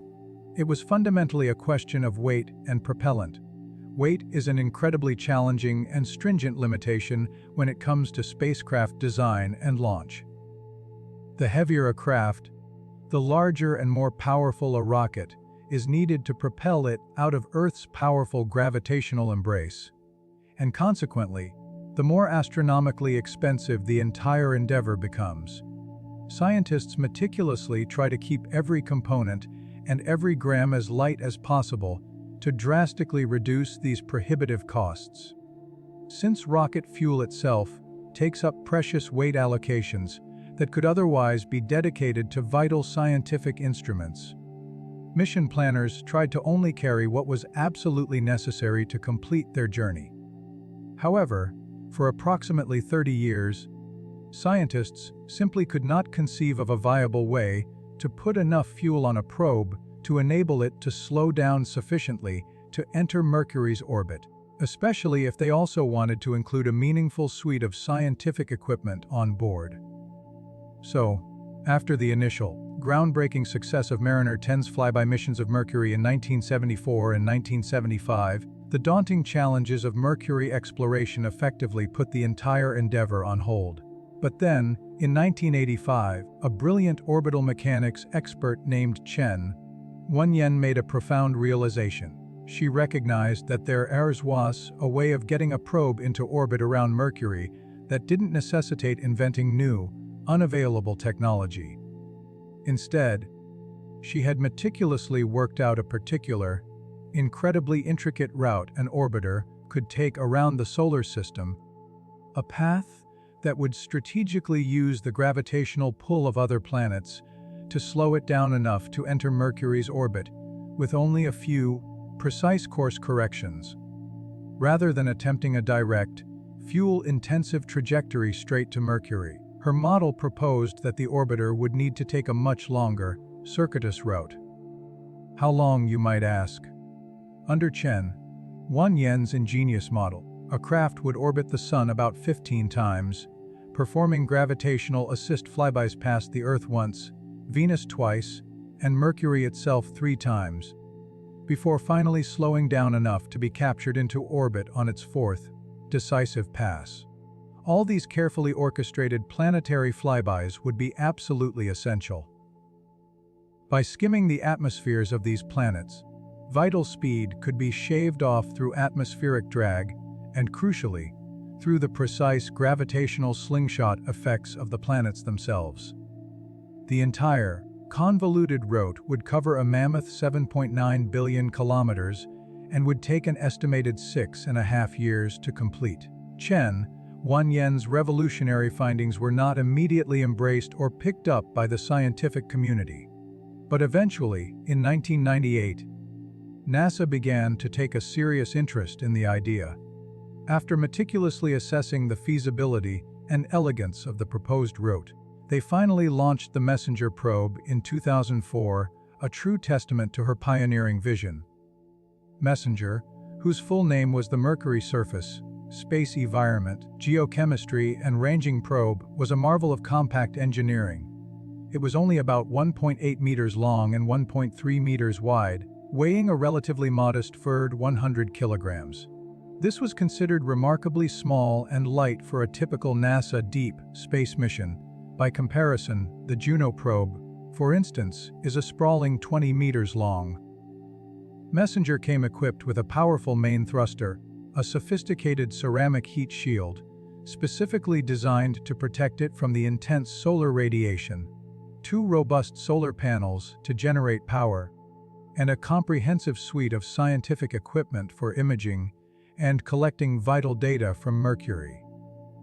Scientists harbored great hopes of leveraging this unprecedented opportunity to learn as much as they possibly could about the chemical composition of Mercury's surface, its intricate geological history, its enigmatic magnetic field, and the mysterious nature of its core, among a host of other critical scientific objectives. Messenger spent its first year in space making one complete orbit around the Sun before meeting back up again with Earth for a crucial gravity assist and instrument calibration. This initial phase gave scientists a vital chance to thoroughly test all of its intricate equipment against a known astronomical body, our own planet, to ensure there weren't any unforeseen errors or malfunctions, and to make any necessary fine-tuning adjustments as needed. Messenger dutifully took some initial photos of Earth and its moon and also tested its other instruments to take preliminary readings of our planet's atmosphere and magnetosphere. Fortunately, everything was working perfectly, a promising start to a challenging mission. As it began to head further sunward, deeper into the inner solar system, Messenger employed a clever and innovative technique to help reduce its relentless acceleration towards the Sun. It ingeniously used its solar panels, not just for power generation, but also to catch solar radiation, much like sails on an ancient ship might catch the wind. Solar radiation, the constant stream of photons from the Sun hitting an object, actually exerts a very tiny, yet persistent, pushing force. While this force is individually minuscule, because Messenger's journey was so incredibly long and its trajectory so carefully planned, this cumulative effect really added up over time. Making the most of this subtle phenomenon was one of the ingenious ways Messenger saved precious propellant and naturally decelerated, elegantly using the very force it was trying to avoid. The next notable landmark in Messenger's epic journey came in 2006, when it performed its first critical flyby of Venus. Sadly, for the scientists eagerly awaiting data, this moment occurred when Venus was precisely on the opposite side of the Sun from Earth, which meant Messenger was, for that crucial period, out of radio contact. It did, however, capture some initial photos of the planet, which it later transmitted back to Earth, but otherwise, it performed no significant scientific observations during that specific pass. However, in 2007, it passed Venus again, this time with a more favorable alignment. During this second Venus flyby, another spacecraft was already orbiting Venus, the European Space Agency's Venus Express. Messenger and Venus Express seized this unique opportunity to work together, performing the first ever simultaneous measurements of the particle and field characteristics of Venus, an invaluable collaborative effort. But then, it was finally on to the main event, the ultimate destination, Mercury itself. Messenger made its first flyby of Mercury on the 14th of January 2008, with everything, thankfully, going smoothly and according to plan. The same positive outcome was true for the second flyby. But during the third and final flyby in 2009, something unexpected and alarming went wrong. Messenger abruptly went into safe mode, a pre-programmed defensive state designed to protect the craft's vital systems in the event of an detected error or anomaly. How utterly disappointing it must have been for the entire mission team to have come so incredibly far, only for the mission to potentially fail during one of its final, critical stages before orbital insertion. Messenger remained in safe mode for what must have felt like an agonizing 7 hours of intense stress and frantic effort for all the dedicated scientists and engineers involved. The problem stemmed from the fact that Messenger had to pass through Mercury's shadow during this particular flyby, meaning it had to rely entirely on its onboard batteries for a critical 18 minutes. Something in the power management part of the software wasn't configured correctly, leading to the anomaly. Fortunately, Messenger's sophisticated computer system eventually reset once power from its solar panels could recharge the battery, and it was able to courageously continue with its mission, swinging around the Sun one more time before finally, triumphantly, entering a stable orbit around Mercury on the 11th of March, 2011. Messenger took up an elliptical orbit around Mercury, a carefully chosen trajectory that alternated between as close as 200 kilometers from the surface and as far away as 15,000 kilometers. This unique orbital strategy was necessitated by Mercury's extreme environment. Mercury acts somewhat like a giant, scorching mirror, intensely radiating absorbed solar heat back into space. Remaining too consistently close to Mercury's surface proved to be too hot for Messenger. Even with its highly effective ceramic heat shield, which was primarily designed to protect it from the direct, blistering rays of the Sun, which are 7 times brighter at Mercury than they are on Earth. So, moving further away every 12 hours gave the spacecraft a crucial chance to cool off and avoid overheating its sensitive instruments. Messenger spent the next 4 extraordinary years in Mercury's orbit, far exceeding the initial hopes and expectations scientists had for the mission, as they had originally planned for it to last for only 1 year. Before launch, scientists had ambitiously hoped that Messenger would capture at least 1,000 photos over the course of its designed lifetime. However, through its extended and highly successful mission, Messenger ultimately took over 200,000 photographs, providing us with a complete and unprecedented map of Mercury's surface in high resolution and vivid color, as well as capturing images of nearby comets and other planets as opportunities arose. On the 25th of December 2014, a poignant day for the mission, Messenger's precious propellant, so carefully conserved and strategically saved up until that point, was finally nearing its inevitable exhaustion. By this stage, Messenger was bravely orbiting a mere 25 kilometers from the surface of the planet, pushing the boundaries of its operational limits. Scientists, in a final act of ingenuity, gave the thrusters one last, precisely calculated burst to extend its orbit for as long as humanly possible, wringing every last drop of scientific data from the mission. But on the 30th of April 2015, after a journey that had lasted over a decade and had traversed literally billions of kilometers, Messenger's incredible journey came to a planned, yet still solemn, end as it gracefully crashed into the surface of Mercury, leaving behind a new crater as its final legacy. Messenger, throughout its remarkable operational life, provided us with a wealth of profound insights into Mercury before its ultimate demise. Onboard Messenger were a host of sophisticated scientific instruments, including a highly sensitive magnetometer specifically designed to map out Mercury's enigmatic magnetic field. This magnetic field is thought to be generated by a complex dynamo effect within its partially molten core, similar in principle to Earth's.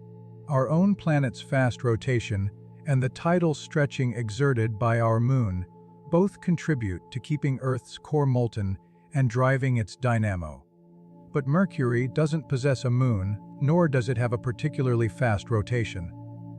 What it does have, however, is that highly eccentric orbit.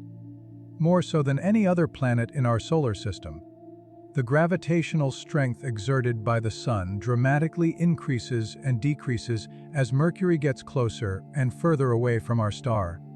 These fluctuating tidal forces pull and squeeze on the planet, creating internal friction which, in turn, generates enough heat to keep Mercury's core hot and its dynamo going, sustaining its magnetic field.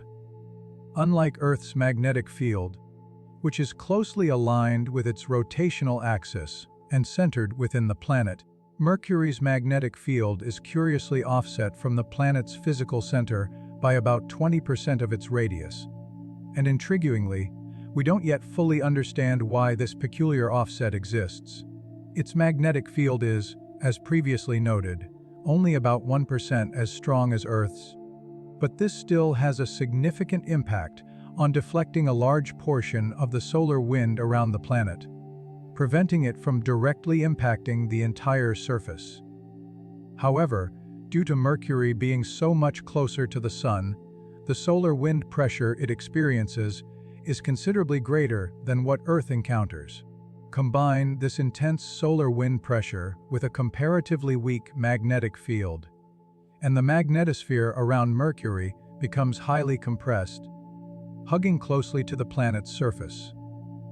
Earth's magnetosphere, on the other hand, extends many times the diameter of the planet away from the surface, creating a much larger protective bubble. Interestingly, these very factors, the weak field and intense solar wind, conspire to make Mercury's magnetosphere highly dynamic and extraordinarily active. What precisely does this entail? Well, for one, magnetic reconnection events, powerful bursts of energy and particle acceleration, are observed to be a staggering 100 times more common around Mercury than they are around Earth. Reconnection events occur when magnetic field lines, under immense pressure, snap together as the charged solar wind relentlessly pushes against the planet's magnetosphere.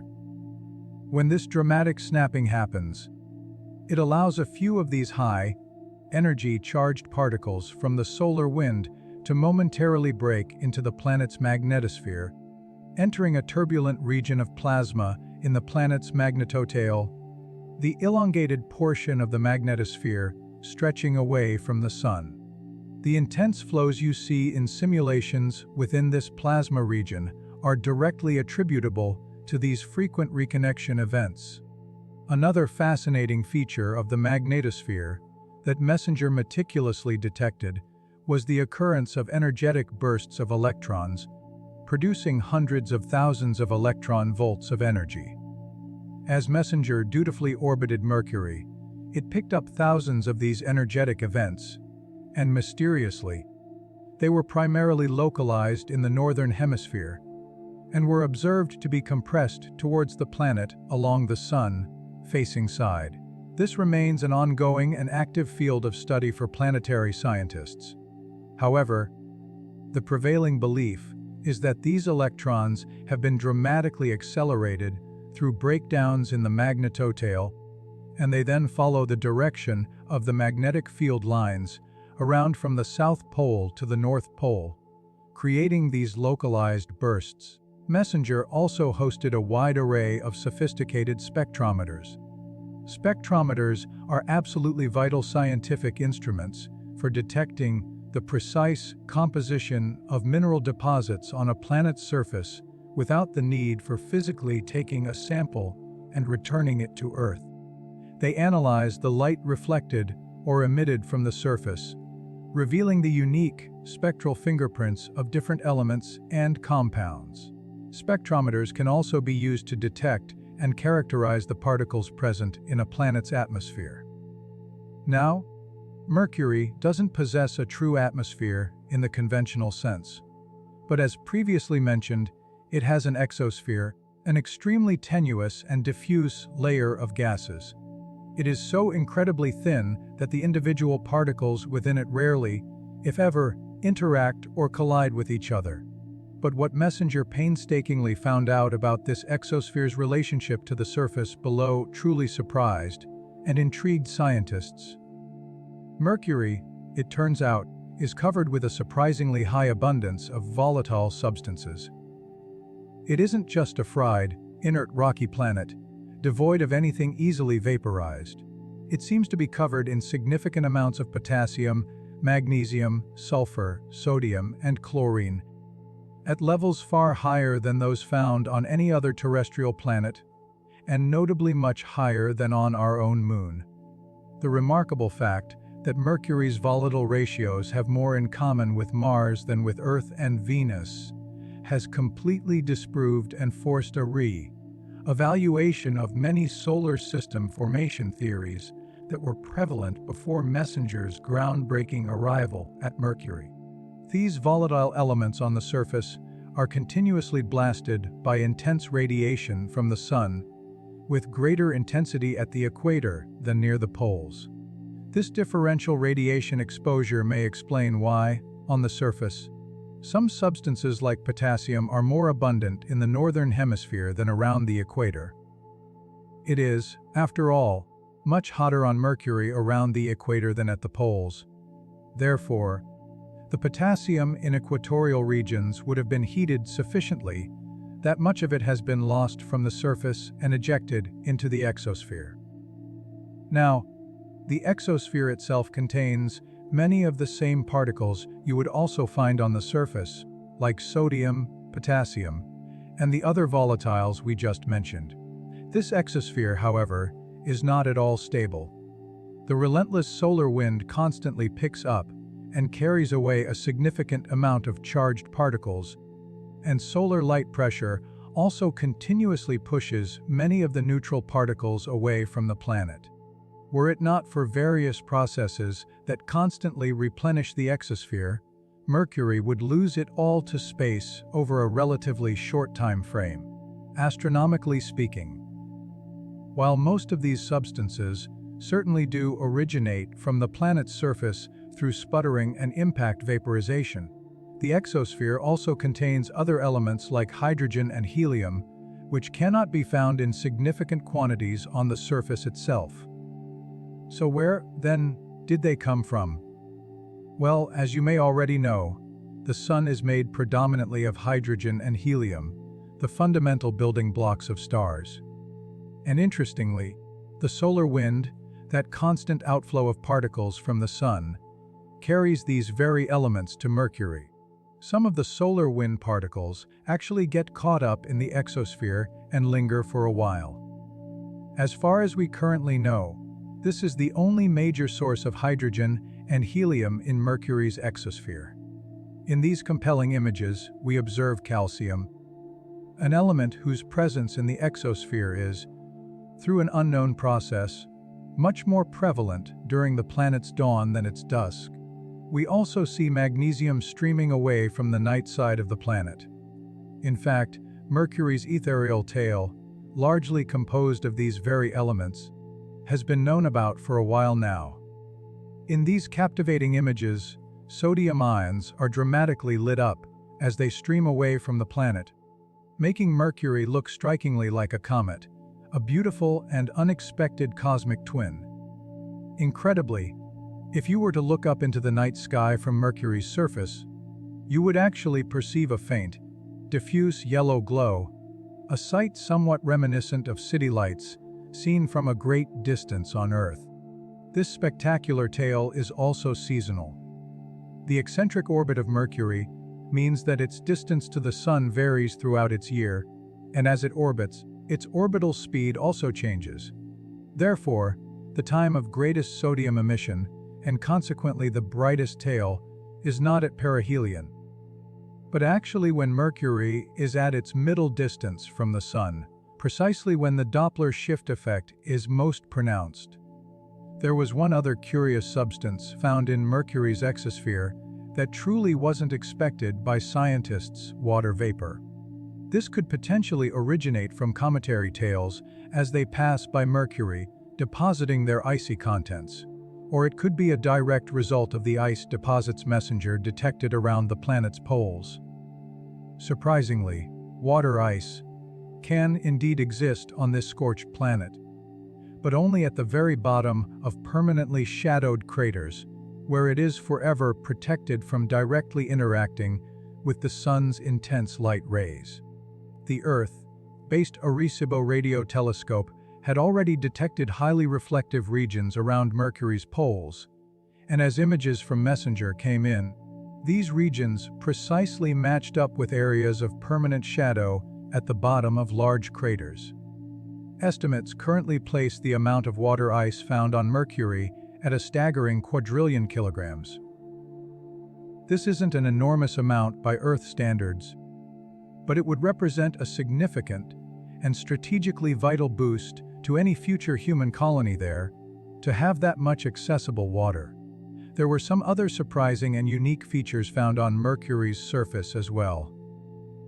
Mysterious formations called hollows were discovered, dispersed all over the planet. This is a truly unique feature to Mercury, not seen on other terrestrial planets.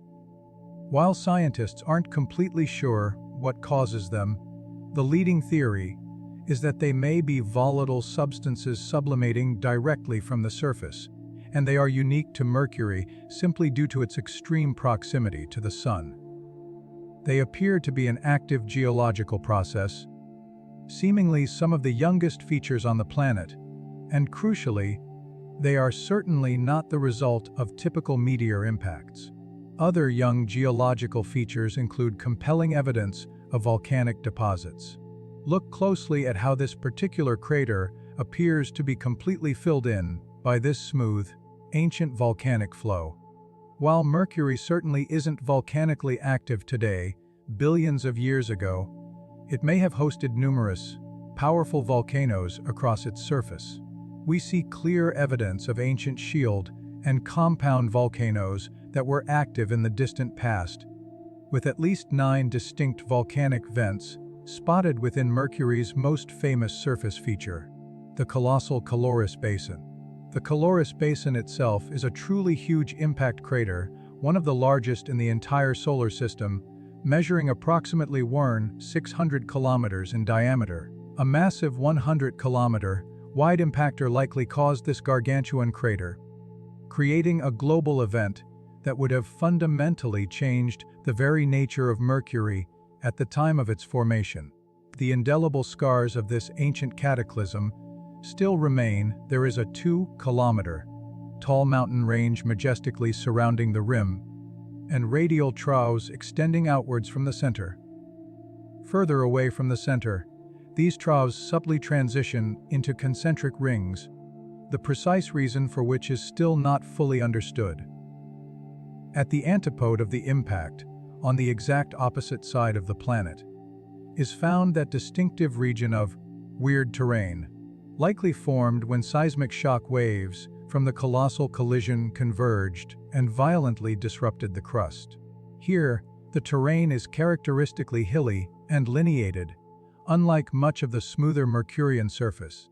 The last fascinating phenomenon we'll discuss today are these long, winding scarps, which, as previously mentioned, are compelling evidence that Mercury is slowly, gradually cooling.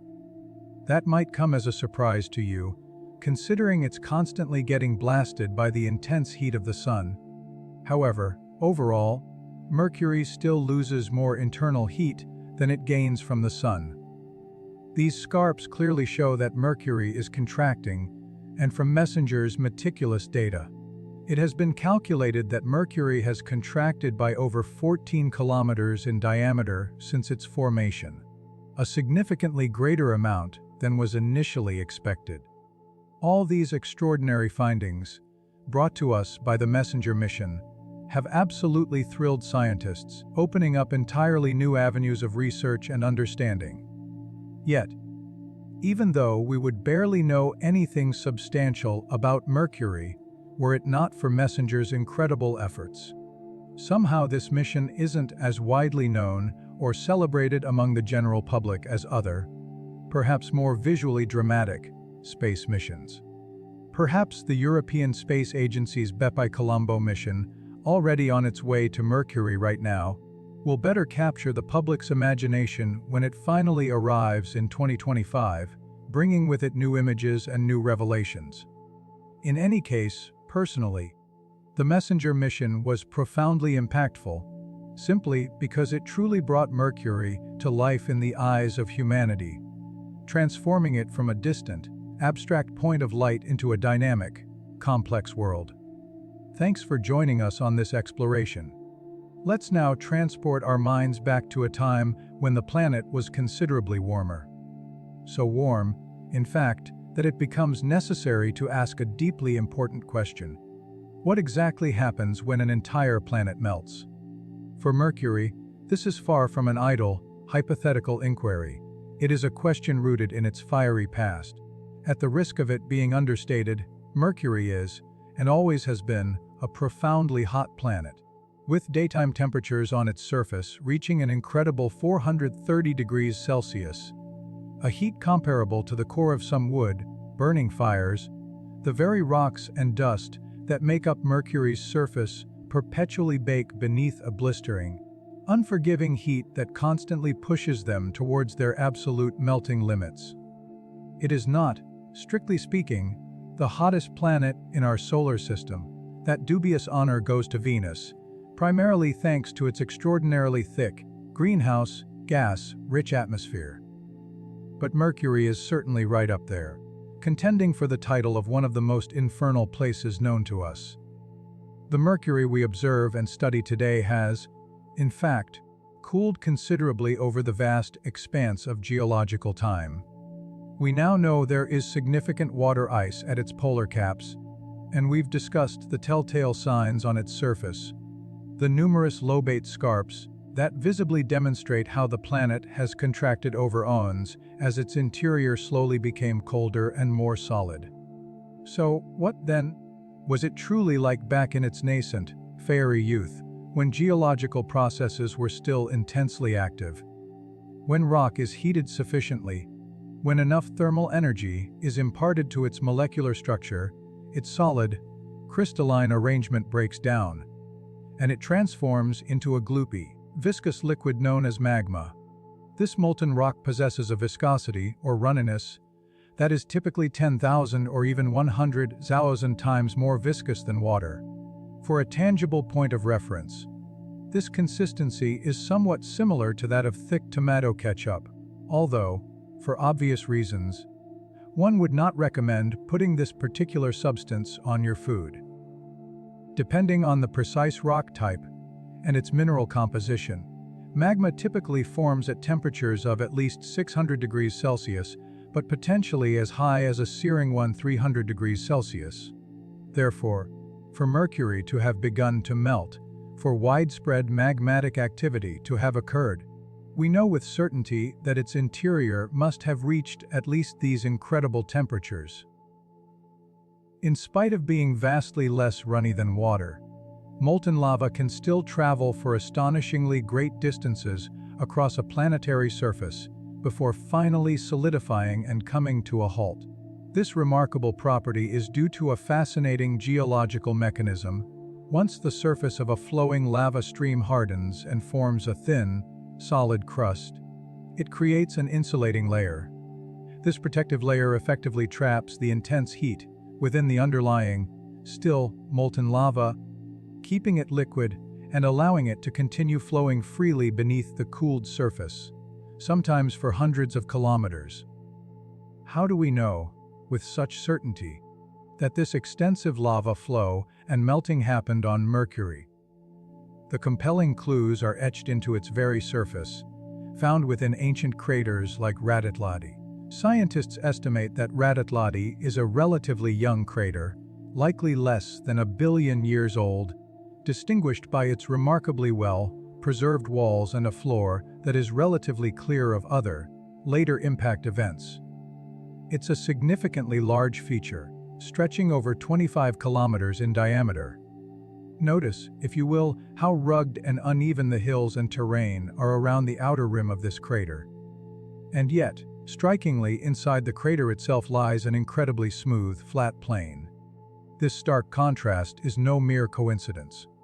Originally, the terrain inside Raditladi was likely just as rugged and uneven as the hills that still surround it today.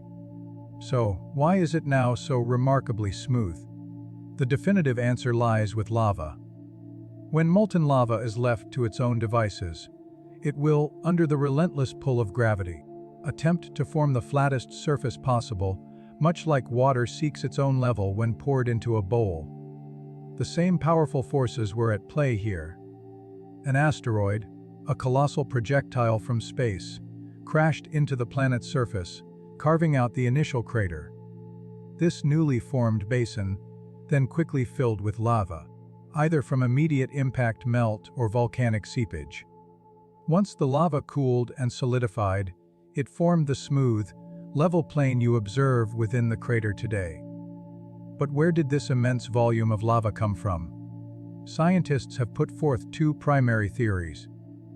The first posits that the sheer energy of the meteor impact itself triggered a creeping volcanic eruption.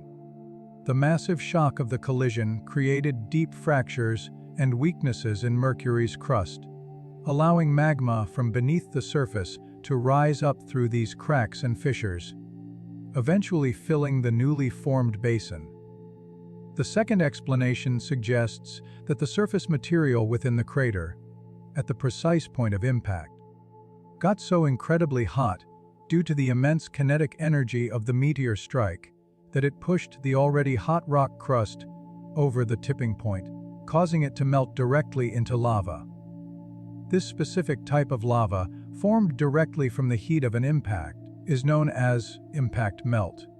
The true explanation for the lava-filled craters on Mercury is likely a complex combination of both these processes, with impact energy triggering deep, seated volcanic responses.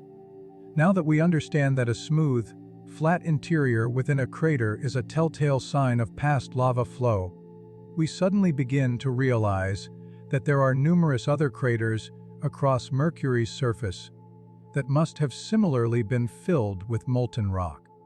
Just look at Rustavali, where jagged crags of ancient mountain peaks can be seen dramatically poking up through what is now a smooth, solidified lava layer, or consider Copeland, Polixena, or Rachmaninoff.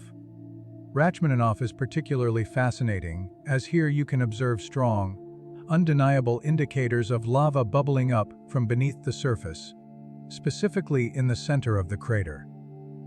Take a closer look at the strange, crinkled cracks forming a rough circular pattern inside the central crater. Such intricate features are a clear signal that a slower, more sustained outpouring of magma pushed up from beneath the surface, fracturing the already cooled plane, then pushing up further, and finally cooling again under the effects of Mercury's extreme, fluctuating temperatures. Here, and in many of these large impact craters, the immense collisions from space acted as triggers, initiating deep volcanic activity from within Mercury's shell, bringing molten rock to the surface. But molten lava didn't confine its flow merely within the confines of craters. Let's turn our attention to the sprawling valley known as Angkor Vals. Here, you can discern clear, unmistakable signs of smooth lava flow, but this time it behaved much like a terrestrial river, carving a path across the landscape. The lava traveled from higher elevations to lower ground, slowly but relentlessly, until it eventually poured into the massive basin next to it, filling it completely. Flows like these ended up filling massive, ancient seas of lava, taking up vast swaths of the planet's surface and gradually turning them the more orangey, brown color we predominantly see today. Scientists have now begun to recognize this telltale orange, brown hue as a sure sign of widespread, ancient volcanic activity. And from this recognition, a more detailed and frankly terrifying picture has begun to emerge of the conditions on early Mercury, conditions that would have made it even less hospitable than it is today. Areas like this one, located to the northeast of the Rachmaninoff crater, are also very likely formed by extensive volcanic activity. When Messenger flew over this particular area in 2015, it captured incredibly detailed, high-resolution photos of it, revealing that the surface was covered in a remarkably fine dust. Upon meticulous review and analysis, it became obvious what this dust was: volcanic ash.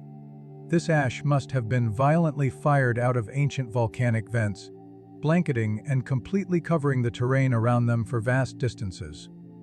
NASA scientists, in their descriptions, likened it to snow, fiery, hot, angry snow. So, it wasn't just immense rivers of lava flowing beneath your feet that you would have had to contend with on early Mercury, but also burning, abrasive ash falling constantly from the sky, choking the air with toxic particulate. And that was just from the more calm, effusive volcanoes. The final and perhaps most dramatic indicator of widespread volcanic activity on Mercury hints at eruptions so incredibly destructive, so explosively powerful, that entire chunks of the planet's crust were quite literally scooped out. Take a moment to examine this particular crater, Navoi. This is distinctly not an impact crater. When a crater is formed on a hard, solid surface, one that is not sufficiently hot to melt into lava, a prominent central peak is usually formed. This occurs because when the crater walls are suddenly exposed by the impact, gravity immediately exerts its relentless force on all the loose particulate matter, which rushes down the steep walls of the newly scooped out basin towards its center.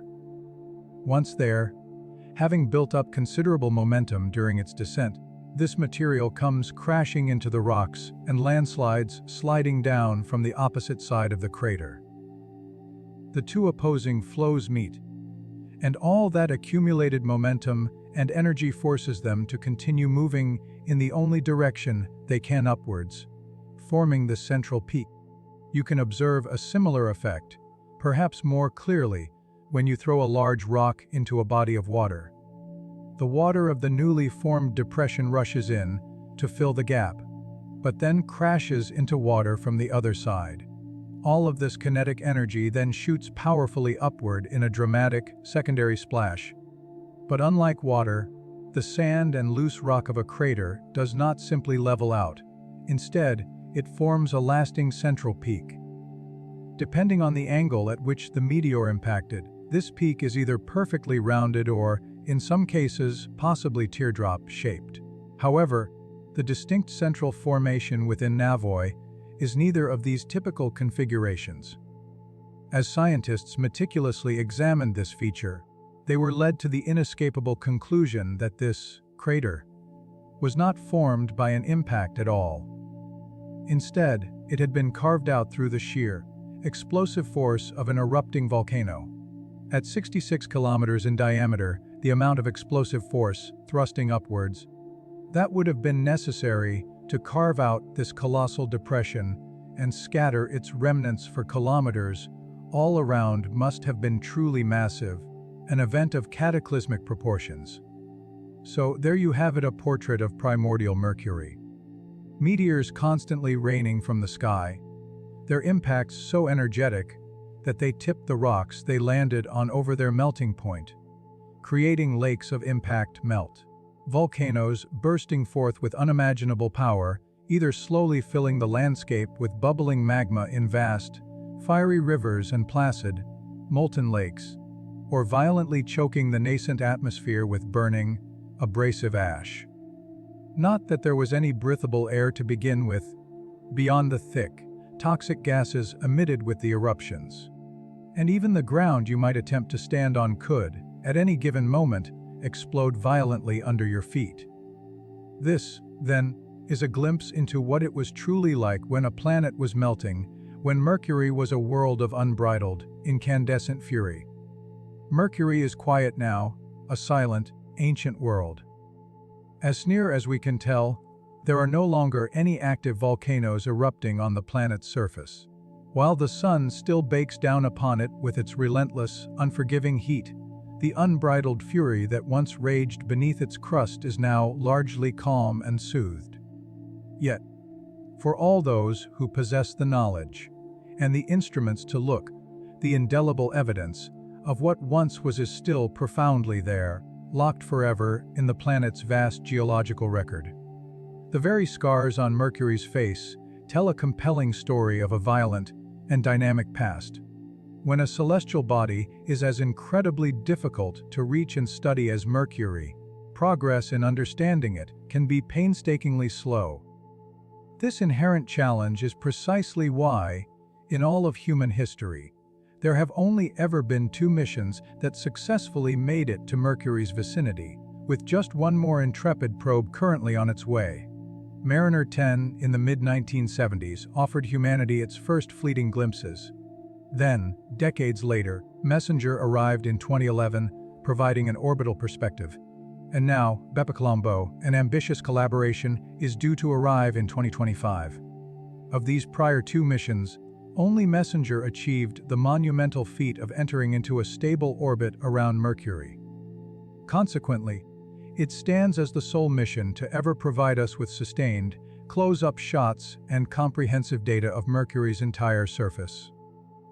And crazily enough, some of the intriguing formations we've observed on Mercury's surface still remain unsolved mysteries, even more than a decade after Messenger concluded its mission. Meanwhile, other formations offer us tantalizing hints at the raw, primal power that characterized the early solar system. So, let's conclude our journey by taking a closer look at some of those enduring mysteries and remarkable formations, and see what answers we can, perhaps, begin to find. When you meticulously examine the surface of Mercury, a few prominent features immediately capture the eye. First, there's its distinctive color. Mercury's surface is not, in fact, a simple monochrome. Instead, it is beautifully smattered with speckled grays, creams, and beiges, interwoven with lighter sections and subtle lines. These darker sections are widely believed to indicate high levels of graphite, the very same material used in pencils, suggesting a carbon-rich ancient crust. The lighter sections, well, we'll delve into their mysteries a little later. Beyond its color, what you most likely notice are the countless craters. Much like our own moon, Mercury is absolutely covered with impact craters, formed as ancient pieces of space debris relentlessly crashed down onto the planet's unprotected surface, leaving a roughly even distribution of scars.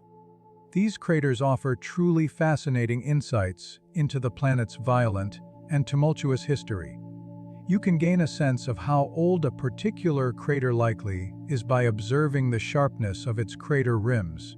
Sharp and crisp rims generally indicate a much more recent impact, while older, rougher, and more degraded rims have had more time to erode and soften due to the subtle natural processes occurring on the planet's surface.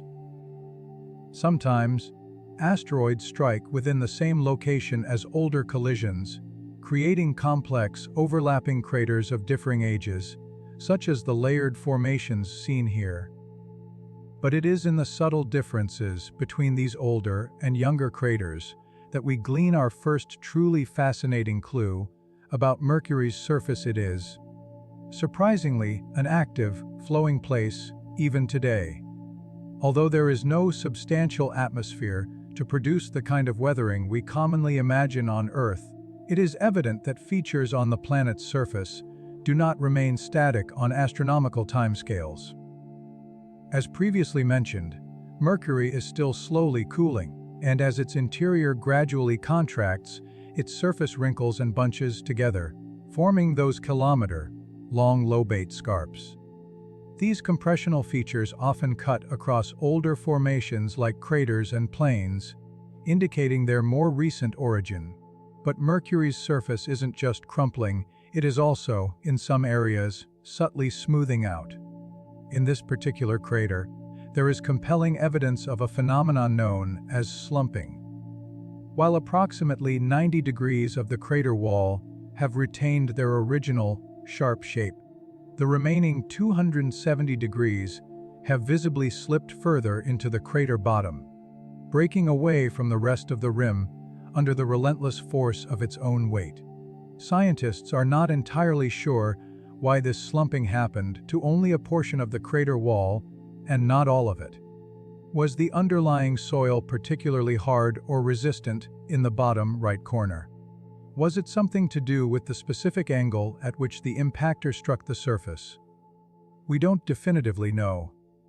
And that, in itself, is one of the things that makes Mercury so utterly intriguing. There is still so much more to discover, so many secrets yet to be unveiled. Here's another interesting and visually striking phenomenon in our discussions about the Moon. We often mention crater rays or ray systems.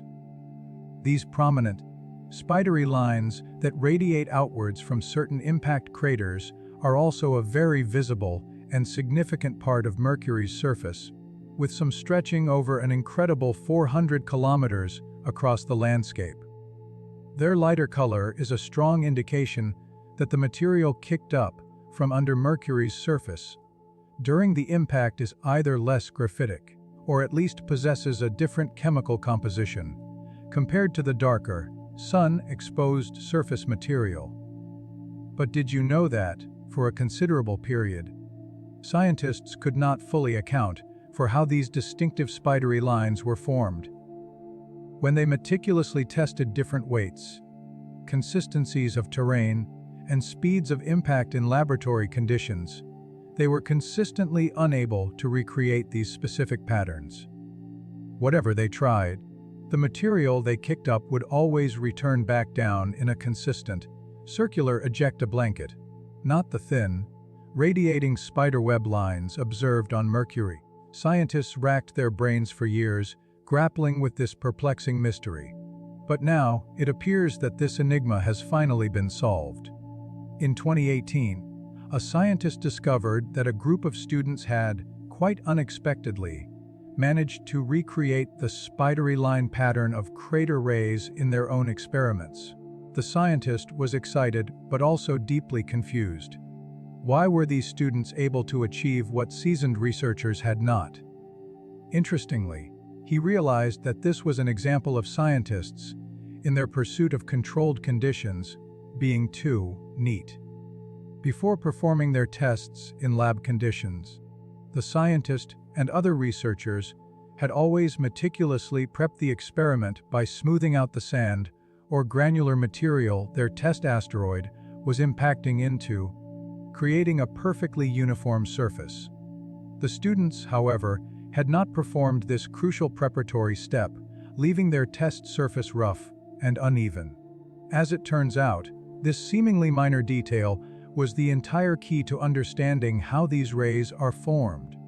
Crater rays do not primarily care about the speed of the impact, the angle of impact, or even the precise composition of the crust. They only care about the surface shape and how rough or irregular it is. Knowing that this is how these lines are formed truly opens one's eyes to the immense scope and power of some of the impacts that have struck Mercury in its ancient past. Remember, I mentioned how some of these ray systems stretch over 400 kilometers. Those were just the smaller ones. Look at the immense ray system originating from the crater known as Hokusai. These rays must have been created from an impact of almost unimaginable energy, as their lines stretch almost entirely around Mercury's entire surface, which, by the way, has a circumference of approximately 15,000 kilometers. And although not quite as vast, the ray system of the crater Hokusai covers over 1,000 kilometers. While our Moon also exhibits ray systems, they are usually much smaller and less extensive than these Mercurian giants. In fact, one of the main visual distinguishing aspects of Mercury, setting it apart from other heavily cratered bodies, are these enormous, planet-spanning ray systems. They unequivocally show us that one of the primary formative processes that explain Mercury's unique surface is the result of incredibly powerful bombardments, far more energetic than those experienced by the Moon. Seeing as the Sun is so nearby, objects caught in its intense gravitational pull would crash into Mercury with far more force and velocity than Mercury could produce with its own weaker gravity alone. Mercury's gravitational pull is so weak compared to the Sun that Mercury cannot normally capture objects as moons. Instead, they tend to get pulled past it and into the Sun's orbit. This is, in fact, one of the very reasons why visiting Mercury is so immensely difficult for spacecraft, requiring complex gravity assists to slow down. Yet, this explanation of powerful impacts, while illuminating, cannot fully explain this last, perplexing formation. take a moment to examine one of the most utterly fascinating craters on Mercury, Apollodorus, and its surrounding Pantheon fossae. At first glance, you might assume there is nothing particularly unusual about the crater Apollodorus itself. Yes, those distinctive fractures running out from the center are a little unusual, but there are a few features here that are truly odd. To begin with, the fractures themselves and the surrounding radial fractures of the Pantheon fossae bear a strange and unsettling resemblance to fractured glass. Glass fractures in this distinct way due to its hard but brittle qualities. As you have seen, most other craters we have observed on Mercury do not follow this distinct pattern. The crust of Mercury does not tend to fracture in this manner, but instead sprays ejecta in ray systems or simply leaves perfectly round depressions. This is consistent with a looser, more granular material makeup. Sand, for example, does not fracture when hit. We do not observe this specific type of fracturing anywhere else on the planet either, at least not with such prominence. So, something truly unusual is clearly happening here. Was the surface of Mercury particularly cold and hard, thus making it more brittle when this impact occurred? Mercury's nights can indeed get as cold as 180 degrees Celsius. But if that were the sole explanation, why has this not happened in countless other places? Approximately half of all impacts should be hitting Mercury's night side, at least. When we take a closer look at Apollodorus, the central crater you might assume is the direct cause of these radiating fractures, we notice something even stranger. Apollodorus is not quite the epicenter of the Pantheon fossae. While it's pretty close, it doesn't actually line up perfectly with the radiating pattern. This subtle misalignment might suggest that Apollodorus and the spidery fractures of the Pantheon fossae are, in fact, unrelated phenomena, or at least that the crater is merely superimposed on an older, pre-existing structure. Whatever caused this profound and mysterious phenomenon of fractured glass, like terrain, may have occurred first, only to be later hit by an asteroid near to, but not precisely on, its true epicenter. But if that's the case, if Apollodorus isn't the direct cause, then what did create the Pantheon fossae? The intriguing and perplexing thing is that we simply do not know. Evidently, something created this massive, fractured, glass shape, but left no obvious central crater of its own. Might that imply that this is the result of not something impacting it from above, but rather something pushing its way forcefully up from beneath the surface? Perhaps this is the result of immense, localized volcanic activity suddenly pressing upwards and cracking the crust in a radial pattern, a deep-seated geological trauma. That's just one possible hypothesis, a guess among many. There are still so many mysteries yet to be found out on Mercury's enigmatic surface, and many other fascinating insights to be gleaned as our scientific instruments and analytical techniques continue to advance. When the European Space Agency's Bepi-Colombo mission finally arrives at Mercury in December 2025, it will begin another extensive and unprecedented study of the planet, equipped with cutting-edge instruments. Perhaps then, with its fresh perspective and enhanced capabilities, we will finally begin to uncover the answers to some of these long-standing questions.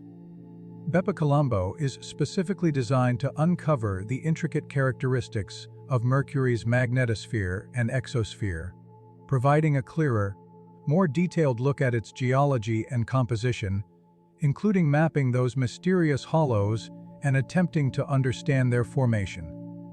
But until then, scientists will continue to meticulously pore over the data we currently possess, piecing together the fragments of Mercury's story. For now, Mercury endures, eternally baked in its solar furnace.